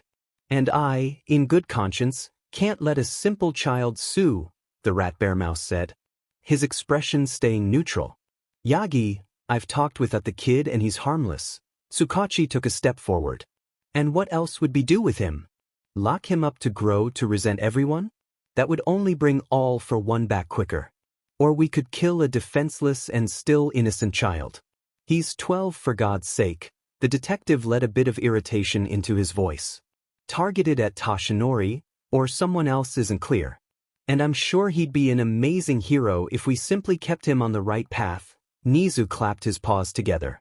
And what if it backfires? The hero asked, his voice still and calm. The opposite of his mindset in the moment. It won't. We'll make sure of that, the principal smiled. Toshinori looked at the two, before sighing. Fine, but that he must be watched 24/7, and with that the symbol of peace walked out. Hisashi tried to balance himself. His legs in the air wiggled, as his arms tried not to give in. He stretched his arms all the way and let his body still for a moment. Finally did it, the kid whispered as he made sure he wouldn't fall. Eiji would constantly try to headstand and fail a lot, while Hisashi on the other hand would stay up for just a second longer but also fall down after just 5 seconds. He bit his lip and tried his best not to wince as his arm wobbled. Then the doors opened. The preteen's eyes went wide as he saw Mr. Tsukachi and blonde skinny man enter the room. His arms gave out and he fell onto the ground. Obviously his face was planted onto the floor again. He quickly jumped up and looked anxious and nervous at the two men. So, were they going to tell him about their time machine or? Ah, Shigaraki. He blinked as a voice, not belonging to the men, resounded from the floor. He looked down to see a mouse of sorts. A pleasure to meet you. We have much to discuss. The animal says with a smile. The preteen blinks. A talking mouse was definitely not something he'd think would be possible. But be sure as hell is cooler than everything Hisashi has seen beforehand. Alright, so, he resists the urge to ask a billion of questions. Talking animals have always been a TV trope he'd seen since he could remember, and it was almost amazing to see it in real life. But then he remembers people find questions annoying and that there are other more important things. Can I get back to my time or not? The kid asks. While the future seemed cool, he would prefer to go back in time to spend time with Eiji and read comics again. I'm sorry, kid, Mr. Tsukachi says. His face remaining neutral. Only a tinge of emotion in his eyes. But for now, there's no way to take you back to your time PRD. We've checked for people registered with any time travel-related quirk and none of them can take you back or even take anyone to the future, the detective said. He seemed to look at Hisashi with a mixture of sadness and maybe empathy. The kid wasn't sure. What? He whispered. His mind raced. It was the future. They had to have something to take him back. They had to. Eiji would be all alone. He'd never see his precious brother again.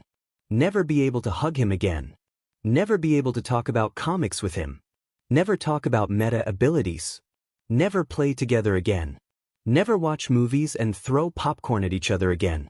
Never even see him again. His mind raced.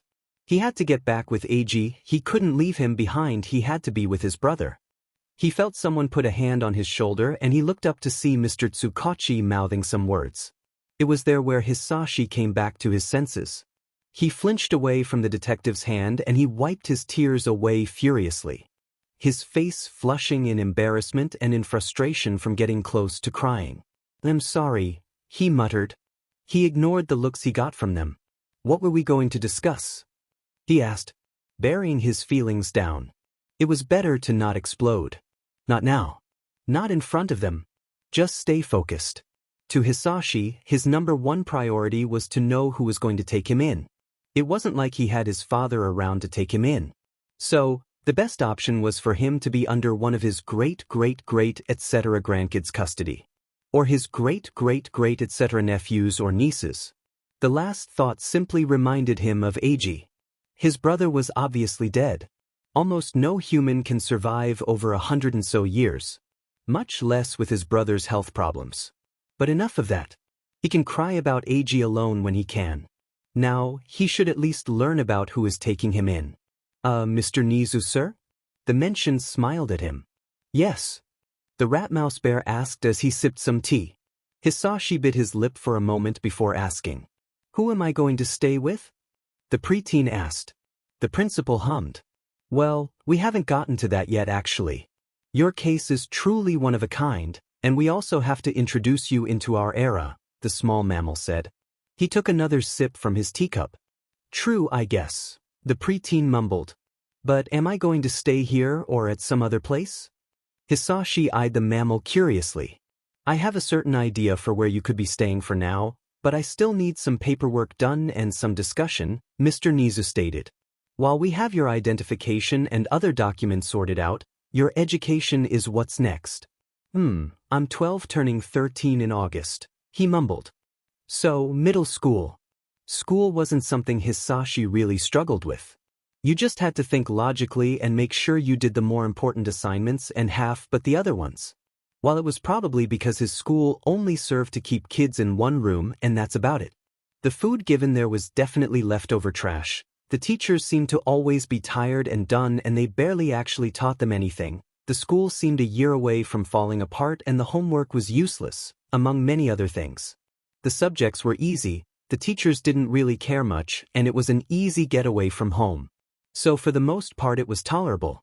Only downside was that Eiji was never there. But Hisashi should be used to that now. We'll get used to Eiji being gone now. But back to the conversation. He glanced at the principal's teacup before sighing. I should definitely be getting enrolled into a school, right? It wasn't really a question. School was necessary for some reason. It will be beneficial for you to socialize and get used to this era with people of your own age that share similar interests, Mr. Nizu exclaimed and sipped some tea again. Well, Hisashi's interests were comic books, something that was already getting more unpopular in his own era. Star Wars, which would be over 100 years old by now, and the kids sincerely doubted it'd still be around. And other than those two, he loves to draw, so maybe he could at least find another person interested in art? He could ask later. Yet the boy played with his hands, his bandaged fingers being avoided. So, I'm going to stay here until someone wants me? It's not like the place was bad. Just a bit uncomfortable. It'll just be for a few hours until everything is settled, Mr. Nizu said. He placed his teacup on the table. For the meantime, I think it'll be beneficial to test your academic skills now and just make sure to inform you of some new things of this time and age. History had been one of Hisashi's favorite subjects. Now, the matter of who Shigaraki is going to stay with. Nizu jumped onto the desk. I think it would be more logical that he would be in custody of someone who already knows his identity as All for One, so that would leave only us three. I myself am not equipped with the necessary qualities to take after a child, so, the mammal grinned. With all due respect, neither am I. And my job keeps me busy for the most part, not to mention in the worst-case scenario of the kid going berserk, I would be close to useless to maintaining the kid down, the detective said as he leaned on the wall. Yagi glanced at him. I guess I'm the best choice? He said, almost questioningly. But being All Might requires me to move around, and it's an extremely busy job too, and I also don't know how my secret identity would work out with having a ward. Especially him, he muttered. Not to mention you're pretty much one of the most irresponsible adults in this world, Tsukachi mumbled quietly. That and your past with All for One will definitely be a huge bias in your relation with Shigaraki. So for now I don't think any of us are exactly equipped to handle a kid, especially Shigaraki, the detective said.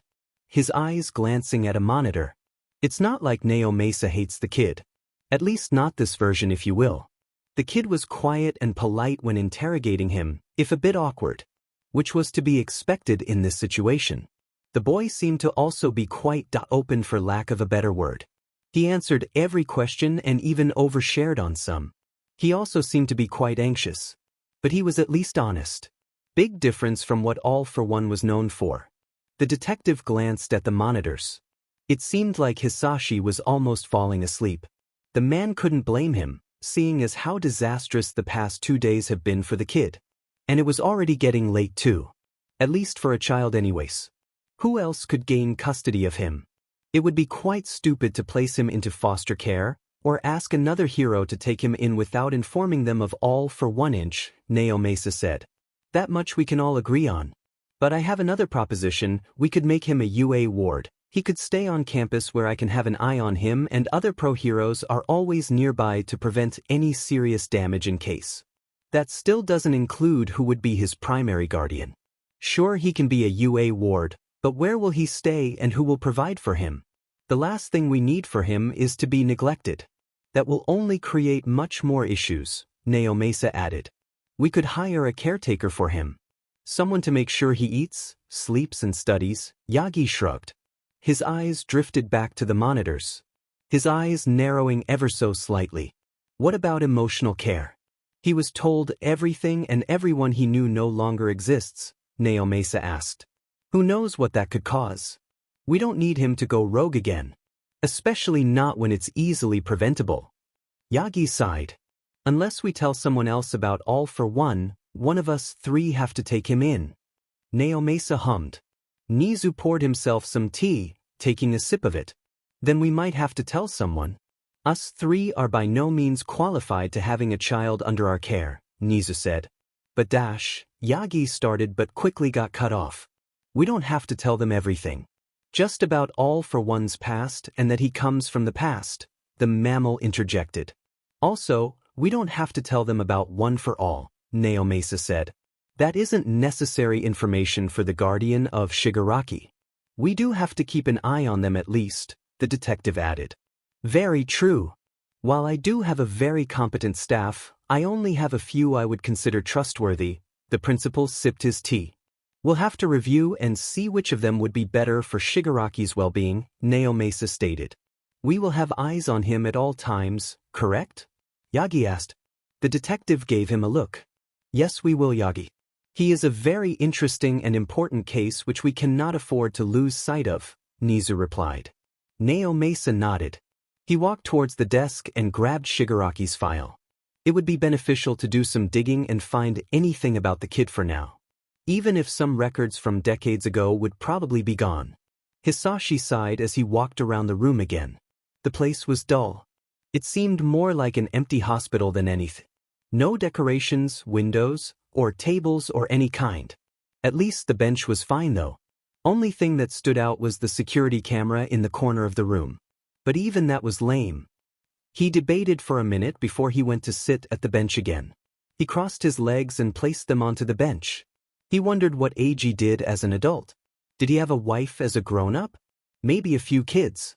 Or what about Hisashi? Maybe he did something worthwhile. It would be nice to think that. But Hisashi was also interested to know how people with me-quirks had gotten rights. Probably because a lot of politicians saw they were also getting them and decided they had to legalize them. Hisashi let his head fall onto the bench, his legs uncrossed and simply stretched on the bench as well. He looked up at the ceiling. He wondered what hour it was.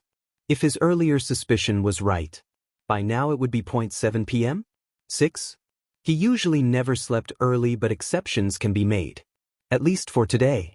He closed his eyes and let his body relax. Before sighing and getting back up. He's not that tired. But he doesn't have much energy to do anything. But he had enough to keep him awake. Honestly, he wondered what the future was like too. People with M-quirks had rights. But other than that he knew almost nothing. Sure, Mr. Nizu filled in some things, but it wasn't enough. He wondered about how pro-heroes as a whole worked. He'd heard a bit about them. Even seen some on the television of Mrs. Midoriya. But how did they become pro-heroes? Was it a job? Did they get paid? Was there a school to become one? The last option was honestly kind of funny. Kinda like a military school? How did the ranks work? How many heroes were there? Why is it a job? Could anyone become a hero? Were they like a police officer? So many questions. Hisashi hummed. Actually, now that he thinks of it again. Did he even get his extra new quirks? Maybe he just randomly stole them? Unlikely. Perhaps. He mumbled. His eyes narrowing. Maybe when he time traveled he accidentally hit some people and stole them. Weird, since he usually needs to have the intent of stealing a meta ability before actually taking them. Or maybe it was a consequence of time travel. So many questions. He wonders about Mr. Bakugu. The man had been nice and even let him borrow clothes. Then Hisashi had run off because of course he did. And Mrs. Midoriya was also nice. She even bandaged his broken fingers, which he should probably check, and even let him stay at her apartment for a bit. Everyone was pretty nice.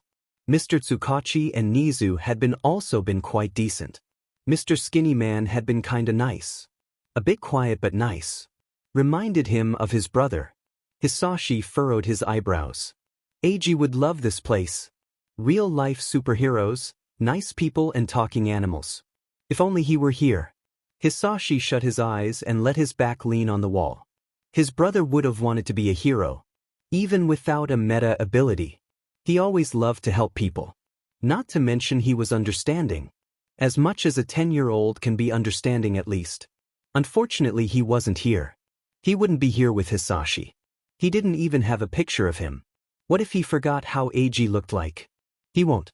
But positivity is better than being negative all the time, Sash, the white-haired, green-eyed kid said. Always the more optimistic of the two. Negativity is realistic, Hisashi added. It's called negativity for a reason. Even if Eiji wasn't here. The least Hisashi could do was honor him in what his younger brother always wanted to be. Make his brother proud type stuff. Becoming a hero can't be that hard, right? Hisashi quietly grumbled as he walked through the halls, his eyes staring at the floor as he walked forward. The guards were decent. They didn't talk much, but they weren't the harsh and cruel people some shows made them out to be. Or maybe it was because their only job was to escort him around and give him food. They never really talked unless if it was to tell him where they were heading or to eat. Other than them, he had no real company. Mr. Nizu, Tsukachi and the blonde man haven't visited him again, and frankly the kid doesn't expect them to. They have jobs, real jobs, and can't waste time on him. They probably only paid him attention cause he's from the past. But did they have to leave him here? It's boring, dull, boring, bland and boring. The walls are basically gray or white, cameras in every corner, the guards never try to make conversation, he barely gets to watch television whenever they let him out of his room. Or sell if you want to be realistic. He's barely been here for 2 weeks and it's already getting on his nerves. He needs some entertainment. Some distraction away from Eiji. Other than that, he can't find anything to whine about. It's fine and decent and all. Still boring though. The preteen sighed as the guards opened a door and let him inside. The room was nothing special. Full of some round tables and trash cans. Nothing else. Only thing that stood out was the lack of a roof, letting him see the sun and sky for once. He still couldn't help but feel awed as he sat down at one of the tables. He doesn't like people watching him. As if expecting him to do something. He couldn't tell what they were thinking, something he should probably be better at, but oh well. He looked up. The weather looked normal. The sky was blue. Clouds were small and white. The sun was bright and big. Everything was normal. Except for this whole situation. Being stuck in the future where basically everyone has a superpower and that superheroes exist. Although that could just be what he thinks of normal. Superpowers and heroes are normal in this era. He should get used to that. He hummed. Not noticing the glances the guards gave him. Some of them suspicious, some wary and some simply questioningly. His thoughts wandered back to his brother, Eiji. How would he live here? Would he become a hero? Or would he simply try to live a normal life? Hisashi knew his brother would love to become a hero, but his brother wasn't exactly the type to be interested in something for too long. Unlike his older brother who could spend months or even years obsessed with something, Eiji such as interests every week or so. It's always something cool. Comic books, a superhero movies, a new show, an animal, maybe even a plant.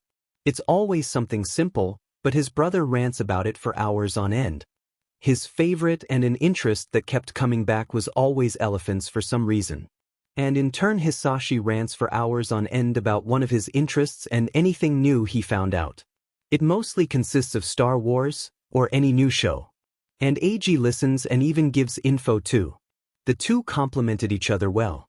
They both loved to info dump on each other about anything they liked. And it is refreshing to have at least one person who listens to you, since they both don't really have friends in or out of school. It is just them. Was just them. Now it's just Hisashi. All alone and abandoned.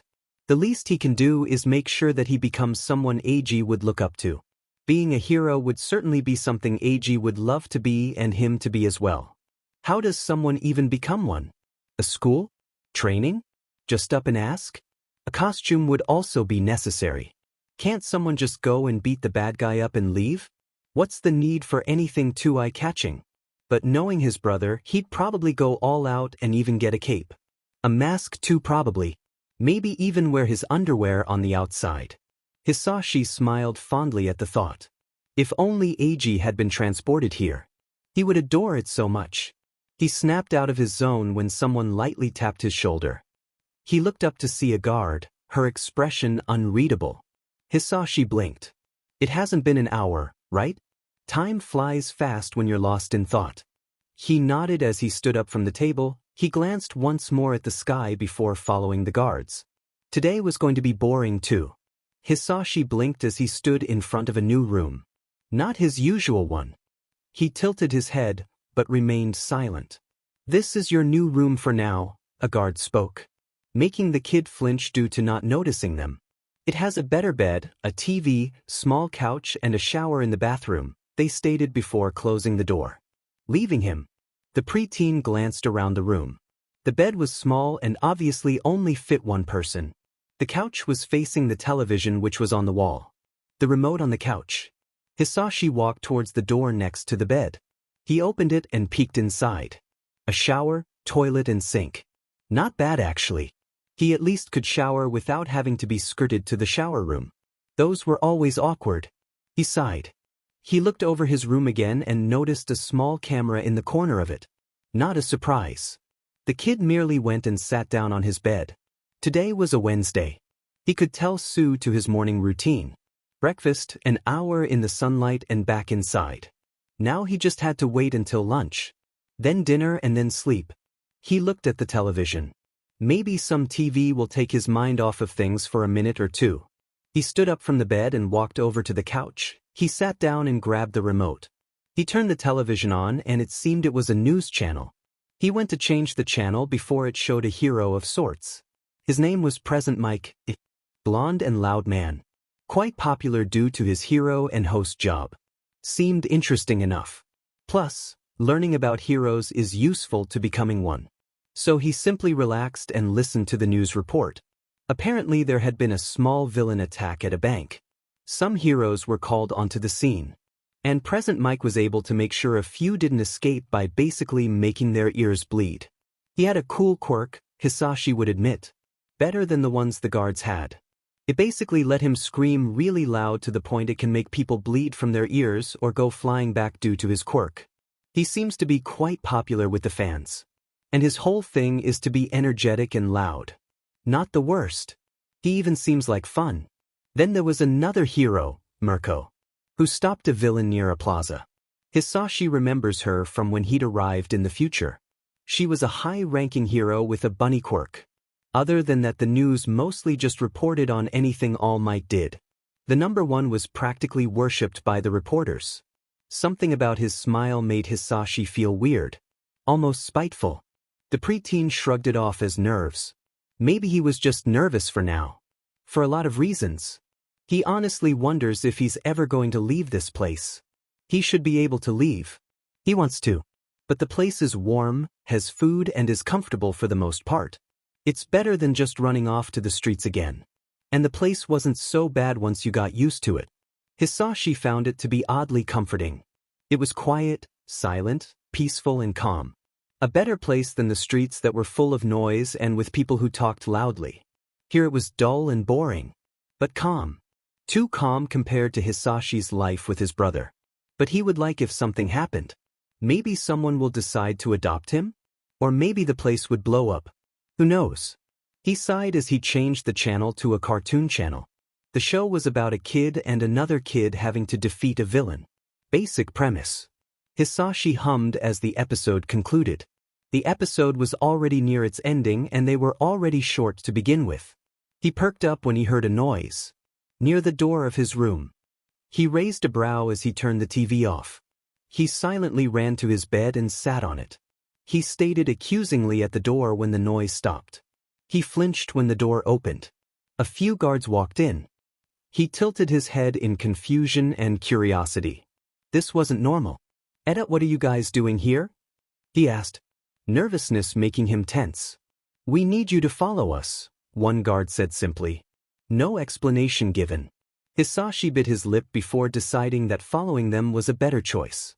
Their quirks were probably very strong from what Hisashi could tell.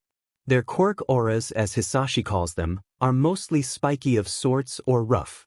If he had to guess, maybe a meta ability that can control dirt or the ground or something. While he would be curious, the guards probably wouldn't respond. And he already knows better than to ask annoying questions. The preteen steps into a tall and wide room. It's empty and the lights are basically built into the room's ceiling. The walls, floor and ceiling are gray. Pretty much just a wide room with nothing. Before he can even ask or say anything, a man enters the room behind him. He raises a brow at Hisashi before sighing. "All right, so we need to evaluate your quirks," the man says. "Your interrogation shows you have 5 quirks that you know of," he states as he approaches the preteen. Hisashi almost takes a step back as the man leans down and inspects him. He narrows his eyes slightly before standing up to his full height and gestures to the room. "Show us your tendril quirk," he says. His eyes never leaving the child. Hisashi seems to hesitate before extending his arm. His fingertips suddenly shoot out the red and black tendrils which only reach a few centimeters before stopping and flopping to the ground. Hisashi shook his hand, trying to get the tendrils to straighten out. Which they didn't. The kid glanced at the man who was looking at him intently. He furrowed his brows before trying to use the ability correctly. The tendrils seemed to finally work right. They lengthened and started to rise. "Can you shoot them to the roof?" the man asked after a moment. Hisashi hesitated before nodding. He raised his hand all the way up and the tendrils shot up to the ceiling. They stabbed through it and got stuck. The kid tried to pull his arm down to no avail. Got stuck," the man mused quietly. "No worries. Just pull them back," he said with a shrug. The man seemed to be quite interested in his quirks, Hisashi noted. Maybe he was like him? The preteen pulled his arm and even grabbed the tendrils themselves and pulled them. After the 6th attempt did they actually retreat. The kid stared at his fingers for a minute as the man typed something into his device. "So, how exactly do they work?" he asked. Hisashi perked up. "Well, I haven't had much of a chance to work with them, but they do at least listen to my mind kinda. Basically they're like some extra arms that my brain can command. They don't work every time I want them to though. That could be because of my lack of experience with it. Maybe I just need to have more time with it. And, they also seem to be able to kinda get solid or go limp. Kinda like a balloon," Hisashi continued. "Which is kinda cool. Basically they can stay in the air or simply fall to the floor for some reason. Maybe it's because of my intention? But okay, now I'm rambling," the kid chuckled nervously. "The last part. Your intention observation could be correct. Seeing as how they only seem to harden when you wanted them to, for lack of a better word, stab the ceiling," the man noted. Hisashi nodded eagerly. "I would love to do more observations with the quirk, but I must see all of the ones you reported and figure out if you have any others," the preteen blinked. "So, to not waste any time, let's continue to the next one." Okay, which other one do you want to see?" Hisashi asked. Now a bit out off again. "You said you could float or fly." "Let's test the quirk out," the man said. He stepped back. "Could you please give me a demonstration?" Hisashi tapped his foot on the ground before his eyes lit up again. He grinned and started jumping from one foot to the other. Before jumping up, he stayed up, his legs drifting down and back up. The man stepped forward again. His eyes filled with something akin to wonder or curiosity. "Interesting. Any ideas on how this one works?" The man typed some into his device again. "Well, this one I accidentally activated it. I think it's also about intent, but I'm not sure since that's not how I really, used it for the first time," Hisashi said. "Maybe it can be activated when I want or need it," the kid shrugged. "But I also need more time to, study it." "Very well. You also stated you might have a super strength quirk of sorts. Luckily I have a durable shield we can use for practice. He gestured at a guard who nodded before walking up with a metallic shield or something similar. He placed it on the ground and the thing stood still. Hisashi glanced at the guard. Maybe their quirk was something like telekinesis? The preteen smiled before focusing on the task. So, do I just, punch it? Yep. We didn't want anything too destructive. This shield is quite durable, so I'd like to see how resistant it is to your strength enhancement quirk, the man said. Eyes narrowed and inexplicable. Hisashi swallowed his saliva before simply punching it. Nothing happened. Not even a small dent. The kid sighed. His hand hurt a bit. Luckily it wasn't his broken finger hand. The man raised a brow. Before humming. Interesting. Well, to the next 1 inch, he stated. Your main quirk to say. You can steal, use and give quirks, right? The man asked. His eyes never leaving the kid. The preteen hesitated before nodding. Yeah, it's kinda cool, he stated nervously. I don't use it often but I can use it better. I still don't have a name for it, Hisashi said. He smiled anxiously at the guy. No name, huh? The man mumbled. Let's see what about, he hummed. He suddenly stopped before smiling. All for one? Kinda catchy, he shrugged. Hisashi blinked. The name seemed familiar, but he didn't ask. All for one? Doesn't sound too bad, I guess, Hisashi muttered. Yeah. Like all quirks for one person he gestured at the kid. Hisashi scratched the back of his neck. Grinning awkwardly. Yeah, I guess I, never thought of that, he admitted. Well, other than that, what can you do with it? The man asked, changing the topic fast. I can, steal abilities. And use them too. I can also, give them to other people, Hisashi answered. Interesting. The man typed something into his device once more. Can you steal my quirk? He asked. Hisashi blinked. Well, yeah, but, isn't that kind weird or bad? He asked. Yeah. But you can just give it back. The man crouched to Hisashi's height. So, how do you take it? I think I just have to, touch you, the kid said as he grabbed the man's arm. I think. Alrighty, the man mumbles quietly. Hisashi bites his lower lip and yanks the quirk the second he can feel it. The man gasps and the kid falls to the floor and lands on his bottom. The preteen looks up to see the man visibly shaken. He quickly recovered, however. Fascinating. Can you use my quirk? He asked. Hisashi nodded rapidly. It feels like an explosive quirk, the kid mumbled. The older tilted his head. It's quite basic. It allows me to stretch things until they break or explode, the man explained. He pulled out a small black pen from his pockets before handing it over to Hisashi. Okay, the child mumbled as he pulled the quirk to his fingertips and tried using it. The pen started getting wider and wider before it exploded. The kid flinched as the plastic almost hit his face and the ink splashed his face. That was faster than I thought, the man mused. It seems like you're a natural at this, he stated with a chuckle. Thank you, sir, Hisashi said quickly, his eyes darting to the floor. Not able to look at the guy's eyes. Very well, now, do you have any other quirks you haven't stated before? He asked. Well, I can't be 100% sure, but, I think I do, Hisashi answered. Face that wall. He pointed to the wall on Hisashi's left. Use any quirk you sense or feel. The preteen furrowed his eyebrows, searching for any ability that was different from the rest. He found one that was sort of wavy in a way. It also seemed big and wide in the way it projected. He pulled it to his hands and shot a small shockwave of pure air that sent the kid tumbling back. The man's eyes widened before he walked over to where Hisashi was on the floor. Are you all right? He asked, his face blank. Yeah, I guess. The kid stood up, rubbing the back of his neck. Just hurt a bit. That quirk seeks powerful, the older mused. We should test it next time, he said. Next time? Hisashi asked, frowning. Was he a lab rat or something? Oh well. Your quirks are extremely strong and powerful. It would be wise to make sure you can control them and train you correctly before you leave for UA, the man said as he waved his hand dismissively. UA? What is that? It sounded like a school of sorts. A very popular and well-known hero school. It's brought some of the best and strongest heroes of the entirety of Japan, the man answered.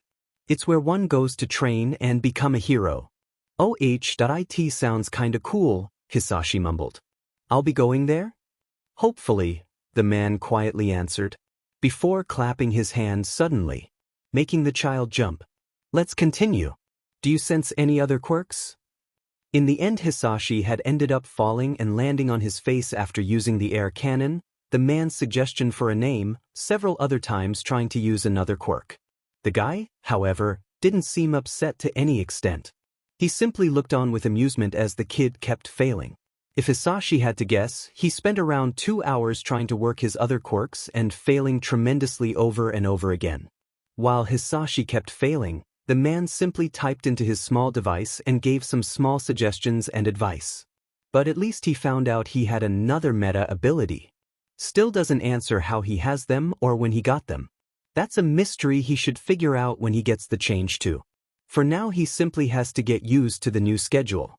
Wake up, wait, eat, rest, quirk session, eat, relax and eat. Simple enough to follow. Although he can't shake off the feeling that all for one has a greater meaning than just a name. Hisashi opened his eyes, the lights making him wince and groan. He shut his eyes and rolled out of bed, onto the floor. He rubbed his eyes and sighed before opening them again. He blinked as he registered the room. The past week had him tired and mostly hurt. The man had insisted that they keep trying to find any new quirks, and while Hisashi could feel them, he couldn't quite use them yet. The whole experience was unpleasant since that air quirk kept getting activated and threw him across the room every 5 minutes. The man had simply chuckled and given him some advice to be more patient and that the rest of the quirks will be used eventually. The kid couldn't help to be just a bit skeptical. The meta abilities just seemingly appeared out of nowhere, and that in itself was weird. Not to mention the looks he would get whenever he used a quirk. They were weird, but the preteen paid no mind nor commented on it. Although, just yesterday they had talked about the possibility of Hisashi being adopted. The man had simply smiled and assured him someone would take him in soon. Hisashi had already been there for weeks and had pretty much given up on hoping for a family. While it would be nice to maybe have some parents or siblings, Eiji's loss would still be fresh on his mind. His brother was someone who could never be replaced. Even the thought of someone else being his sibling left a bad impression. He furrowed his brows. His brother should be there with him. Eiji deserves more than to just be alone. His health isn't the best, their family is close to being poor, their school is trash, and the neighborhood is probably the worst. He narrowed his eyes, trying not to let his frustration be visible. His brother was such a good person, but no. Hisashi was transported to the future. By him. Because he had a meta ability?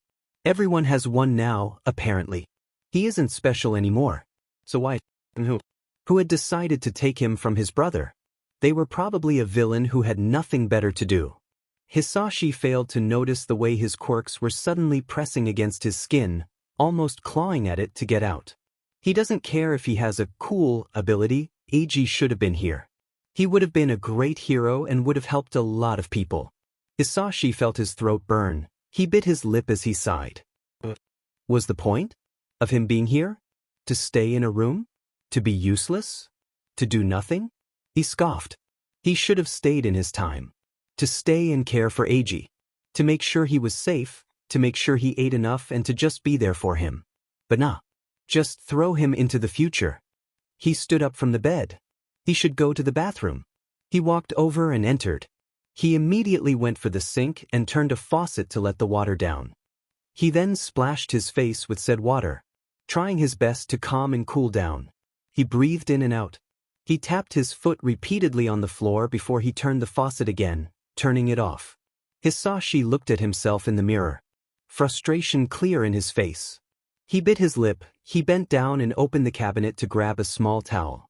It was embarrassing how he suddenly got upset out of nowhere. Sure, grief took time, but he hadn't been too sad or mad before. Maybe it just settled in? Probably not.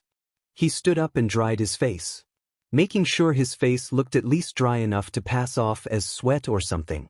He sighed once more before he left the bathroom, leaving the towel on the sink. Hisashi ate his cereal calmly, trying to forget about the morning's weird start. He ignored the guards as usual, they rarely talked to him and vice versa. It was rather lonely there, but nothing too bad. It was better than nothing, he supposes. Still weird he hasn't seen anyone else that isn't a guard or the man yet, though. Maybe he's a special case? He glanced at the guards. Were there other kids here? Was there anyone else there? The place seemed like a prison. More comfortable perhaps, but still a prison. He fiddled with his hands as another worker took his cereal bowl from him. Probably going to clean it or something. He stood up from the table before he was skirted to the training room. He looked around the halls, trying to see if he could see anyone else. But nope. No one. He sighed quietly as he entered the room. As usual, the man, or teacher, was waiting for him. A small smile on his face with his eyes narrowed. "Good morning, Shigaraki," he exclaimed happily. "How was your breakfast?" he asked as the preteen walked forward. "It was fine, I guess." "Just cereal," Hisashi answered with a shrug. "So, what are we doing today?" The man's smile widened. "Well, today we're going to see how good you are at dodging," he stated. "Speed and agility are quite important." Yeah, I guess they are," Hisashi mumbled. The man glanced at him before turning around and walking forward. "Let's begin. So, to simplify, I will turn the simulation on, and then you're gonna have to dodge some things that will be coming down from the ceiling. Quite difficult, but it'll be decent enough evaluation for you." The man then pressed something on his device. "And, what are the things?" the kid asked. An eyebrow raised. "Some pillars of sort. It'll be easy enough with your quirks, right?" While the latter could be seen as a question, it most definitely wasn't. "Yeah, so where do I, stand?" Hisashi asked, awkwardly fidgeting on the spot. "Stand right there." The man pointed to the center of the room. "I'll tell you when we start." The preteen hastily hurried off to the center and stood there, looking around the room in nervous anticipation. "And we begin," the older shouted, a hint of excitement in his voice. Hisashi almost flinched. The kid looked up, waiting for something to happen, when a pillar only a meter apart from him suddenly crashed onto the floor. The child almost screeched, managing only to let out a small gasp. He jumped a few centimeters away from the column. "So this is what a bigger whack-a-mole would be like," he mumbled under his breath. Eiji is probably laughing at him from the afterlife. He glanced at the man, an indescribable look on his face, before he looked up at the ceiling again. He jumped out of the way as another pillar tried to crush him. He yelped as he almost tripped and fell. He managed to balance himself as another column hit the floor, a few 2 meters away from him. Can't he just run around? He might get tried though. Isn't this illegal? He mentally asked himself as he began running around. Try not to get squished by random ceiling pillars. You should probably use your quirks. He heard the man yell at him. His eye twitched. "Okay," he shouted back as he continued running. Maybe he can use the tendrils to grab onto a column? Worth a shot. He summoned forth the ability to his fingertips. He breathed in and out before the tendrils sprouted from his fingers to a pillar that was retracting to the ceiling. He let it drag him up, fast enough to avoid getting squashed by another pillar. He landed on it, and before the thing went into the ceiling, the kid jumped off. He glanced at his surroundings, noticing another column going down. He pulled the tendrils off from the pillar he was on, and shot them to the other before jumping off. "I'm going to die," he muttered. What a weird way to go out. Jumped off from the other column and landed on the floor. He took a minute to breath. "Pathetic puny legs," he choked out. "All right. He just needs to avoid being crushed to death and it'll be done soon enough. Hopefully the man has mercy on his stunted 12-year-old body." He yelped as another column tried to kill him, barely missing him. "You're doing better than expected," the man shouted at him. Hisashi glanced at him. He had an almost gleeful grin on display. "Better at not dying," he said quietly. He shook his head before running around the room again. "Okay, plan time. Destroying the ceiling is a no. Can he break the pillars? Probably not. He doubts the air quirk would work seeing as how it's pretty weak. He glances at the man again, noticing how he's tapping his device randomly. Maybe that's what controls the columns? Could be logical. But the point is to evaluate his speed and dodging abilities, right? Not logical thinking. So, yeah, running seems like the only option. He runs to the other direction as a few pillars try to crush him from the front. His eyes narrowed, his hands clenched into fists. He jumps and begins running from other columns trying to murder him. He uses his quirk again to grab onto a pillar that's retracting back into the ceiling. The tendrils impale it, and he's then lifted into the air. He waits for a minute, then he jumps off, and before he falls and breaks his legs, he shoots the tendrils and stab another pillar near him. He manages to land onto it and hold on as it comes down to the floor. He leaps off of it and falls onto his face on the floor.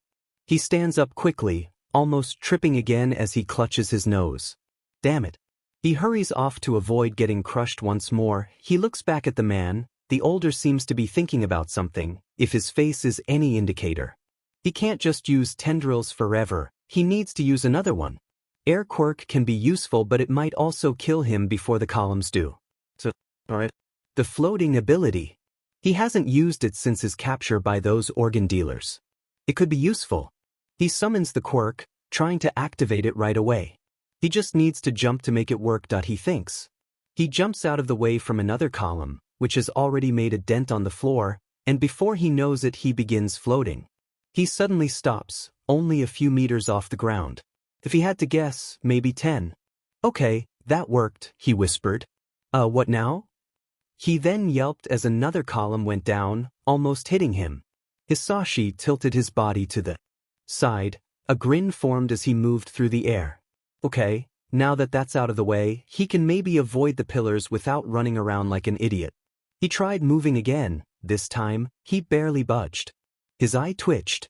He tried walking, which seemed to work, since his body began moving forward. He then regretted it as he face planted onto a pillar. He gives up. I don't think it's broken, he mumbled, his hand poking his nose. We can never be too sure, the man said. Also, you were doing pretty good. You lasted better than expected from a 12-year-old.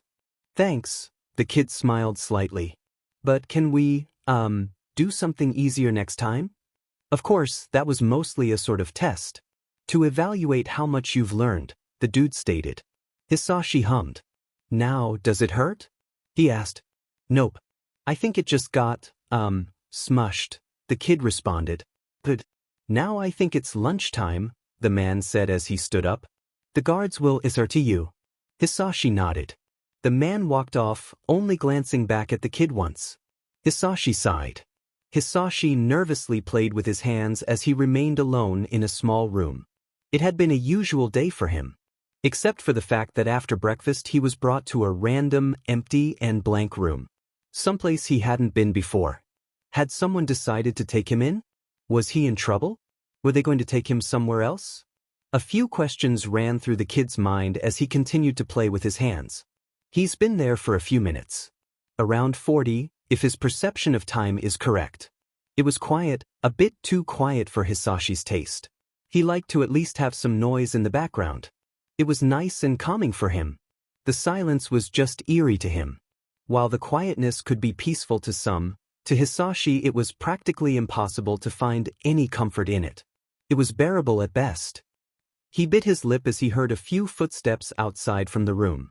There were multiple people from what he could tell. The kid almost winced as the door opened. 4 guards entered the room and stood next to the wall. Their bodies stiff, something they hadn't really been before. Was the president visiting them or something? Hisashi raised a brow. He swallowed as a few other footsteps became louder and louder. Before the blonde man, Mr. Tsukachi and Nizu entered the room. The kid blinked. They were back? Good. Hisashi honestly thought he wasn't going to see them again. Maybe Mr. Nizu, since he did mention being the principal of UA, which Hisashi intended to go to once he was old enough, even if he hadn't heard too much about the place. Hello, Shigaraki. We meet again, Mr. Nizu greeted him. A small smile on the mammal's face. How have you been? His paw stretched out. I've been doing, alright, what about you? He asked as he shook the principal's paw. A small smile visible. Doing just great. We have a lot to discuss. The mammal spoke cheerfully. His grin visible now. Hisashi's smile widened just a little bit. The kid then turned his attention to the other two. Mr. Tsukachi and the blonde man who Hisashi can't remember the name of. Nice to see you again, Shigaraki. Mr. Tsukachi gave him a small smile and a nod for a greeting. Nice to see you again too, Hisashi said. The kid grinned awkwardly. It was quite interesting to meet them again after not seeing them for a month or so. Then the preteen focused on the tallest of the bunch. Blonde, skinny, bony man. But this time something felt off. That something in particular was the man's quirk. It felt long in a way, also extremely diverse too.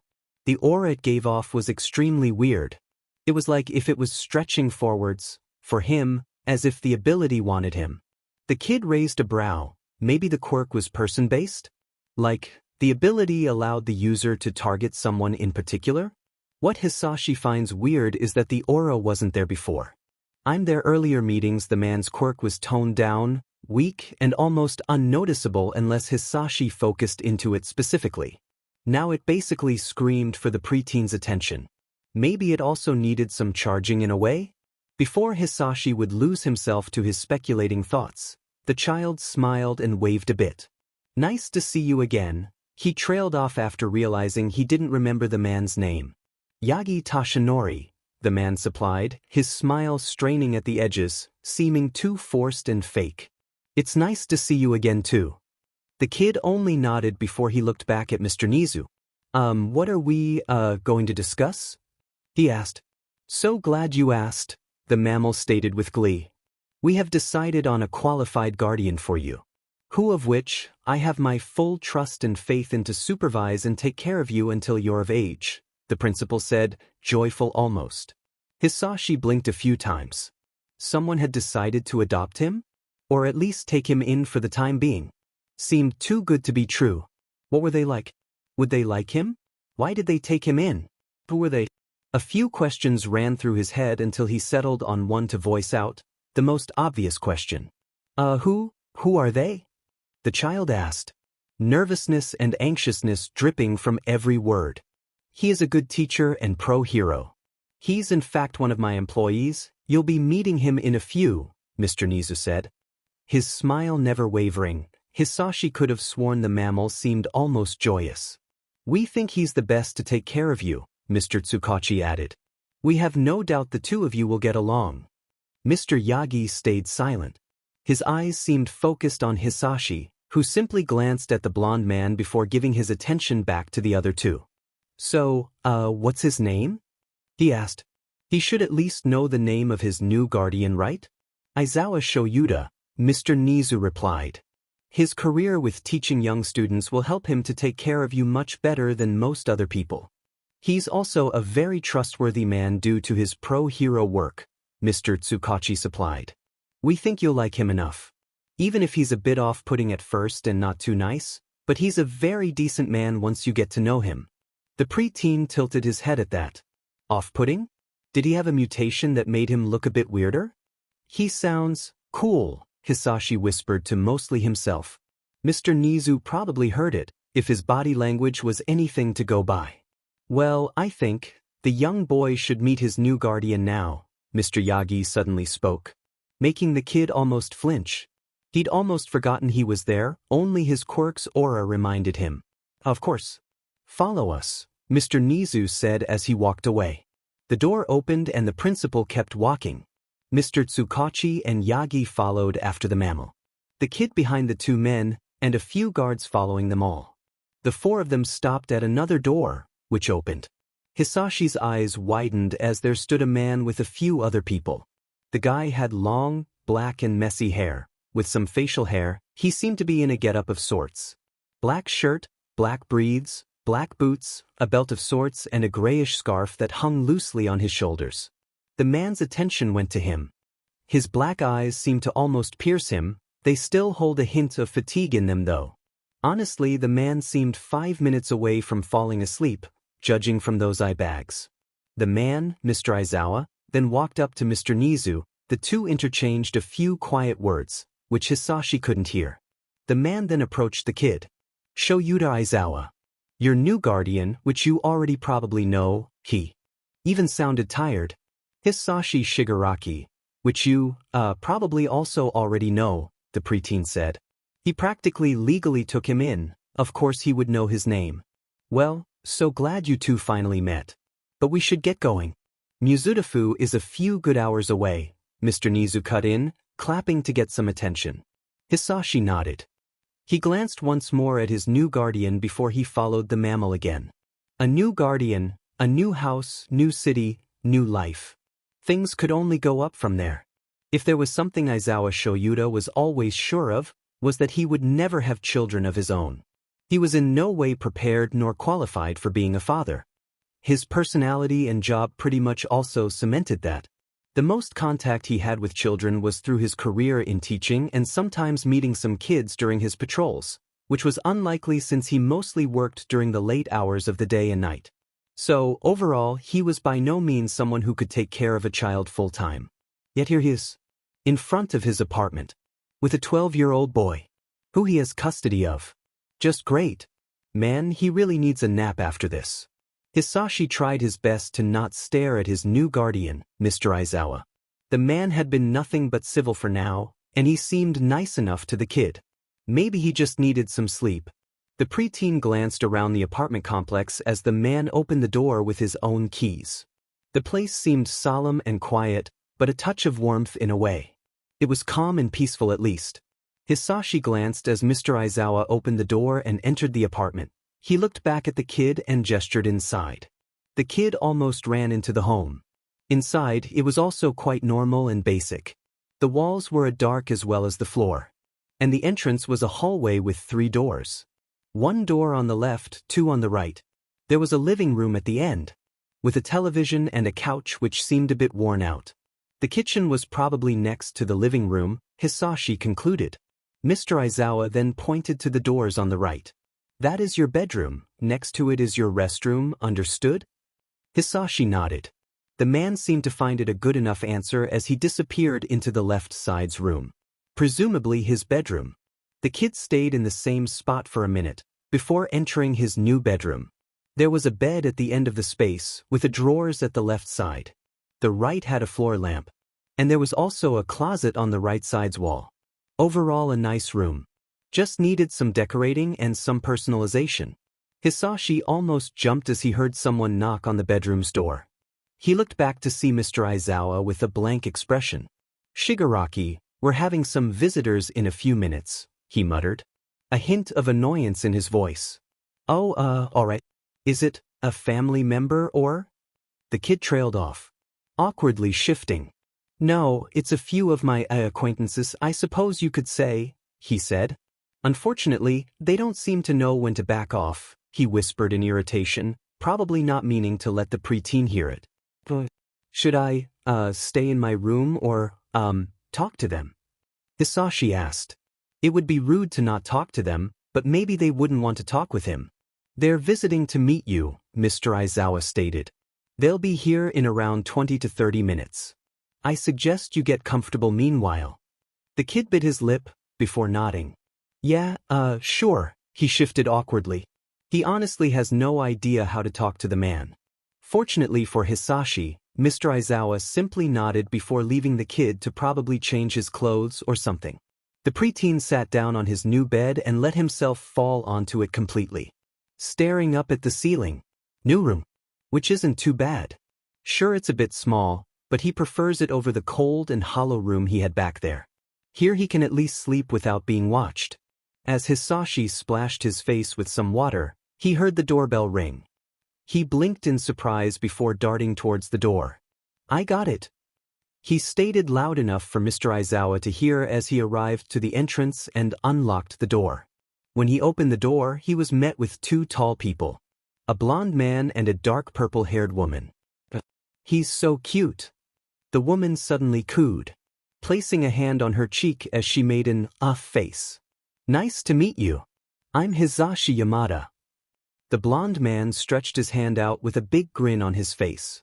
Hisashi offered his own small and awkward smile as he shook the other's hand. I'm Namuri Kiyama. The woman exclaimed as she patted his head. Now that the introductions are out of the way, can you two get inside? Hisashi almost yelped as he heard his guardian speak from behind him. Sho. It's been too long. The man, Mr. Yamada, said as he went to hug the other. We saw each other yesterday, the kid's guardian deadpanned. Too long. Mrs. Kayama placed a hand on her chest dramatically. And now you have a son. A ward, he muttered. The decision was rather sudden. Well, I think we and the listener will all get along great, Mr. Yamada said as he walked to the kitchen. Now let's have some dinner. Mr. Aizawa mumbled something before following the blonde to the kitchen as well. Now, what is your name? Mrs. Kayama asked suddenly. Hisashi Shigaraki, the kid answered, trying his best to sound steady. But we have another Hisashi here. Mrs. Kayama stated as she dragged the child to the kitchen. We have the same name. It must be fate.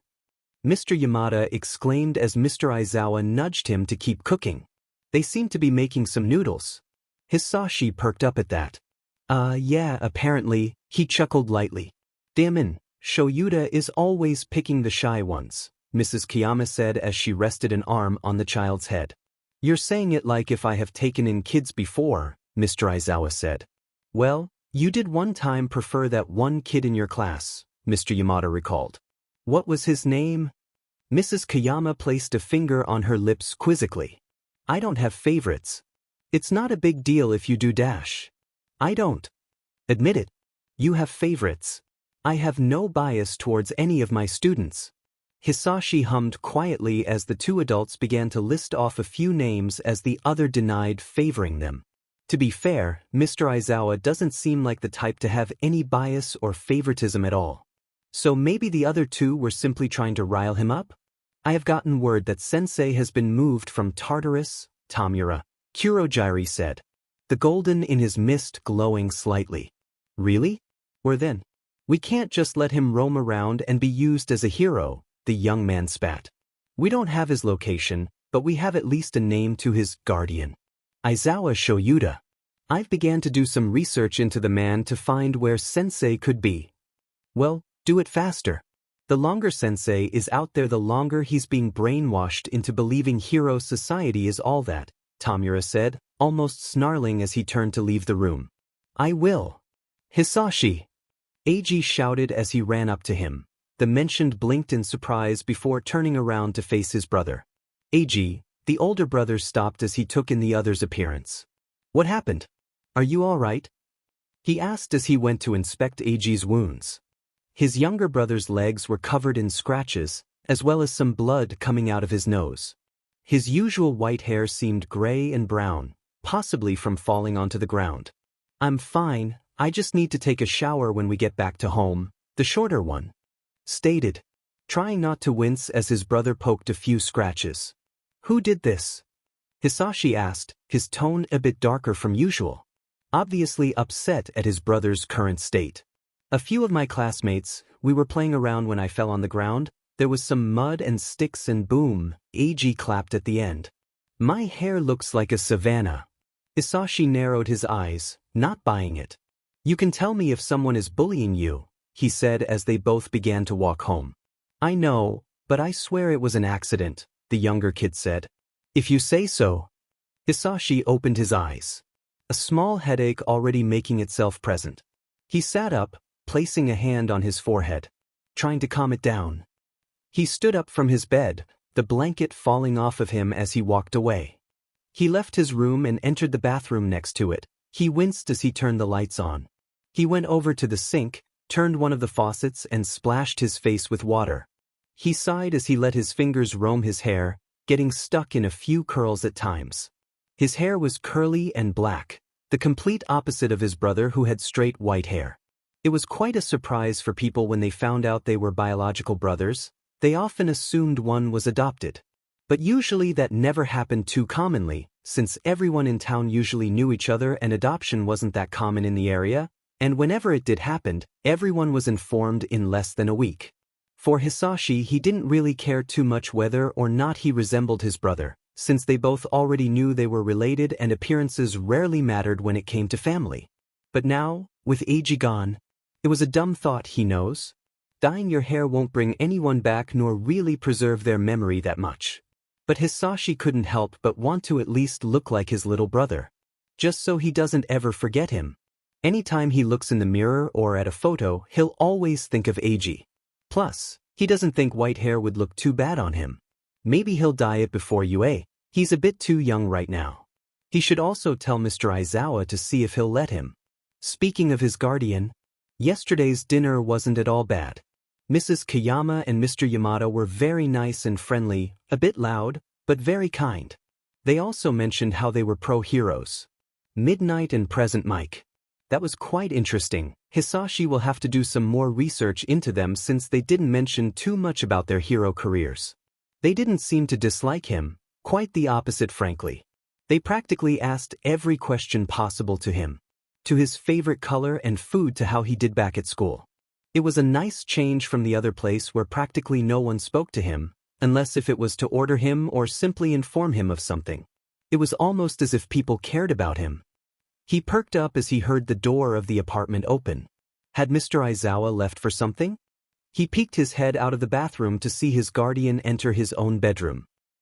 They did mention he was a pro-hero as well, right? At night too.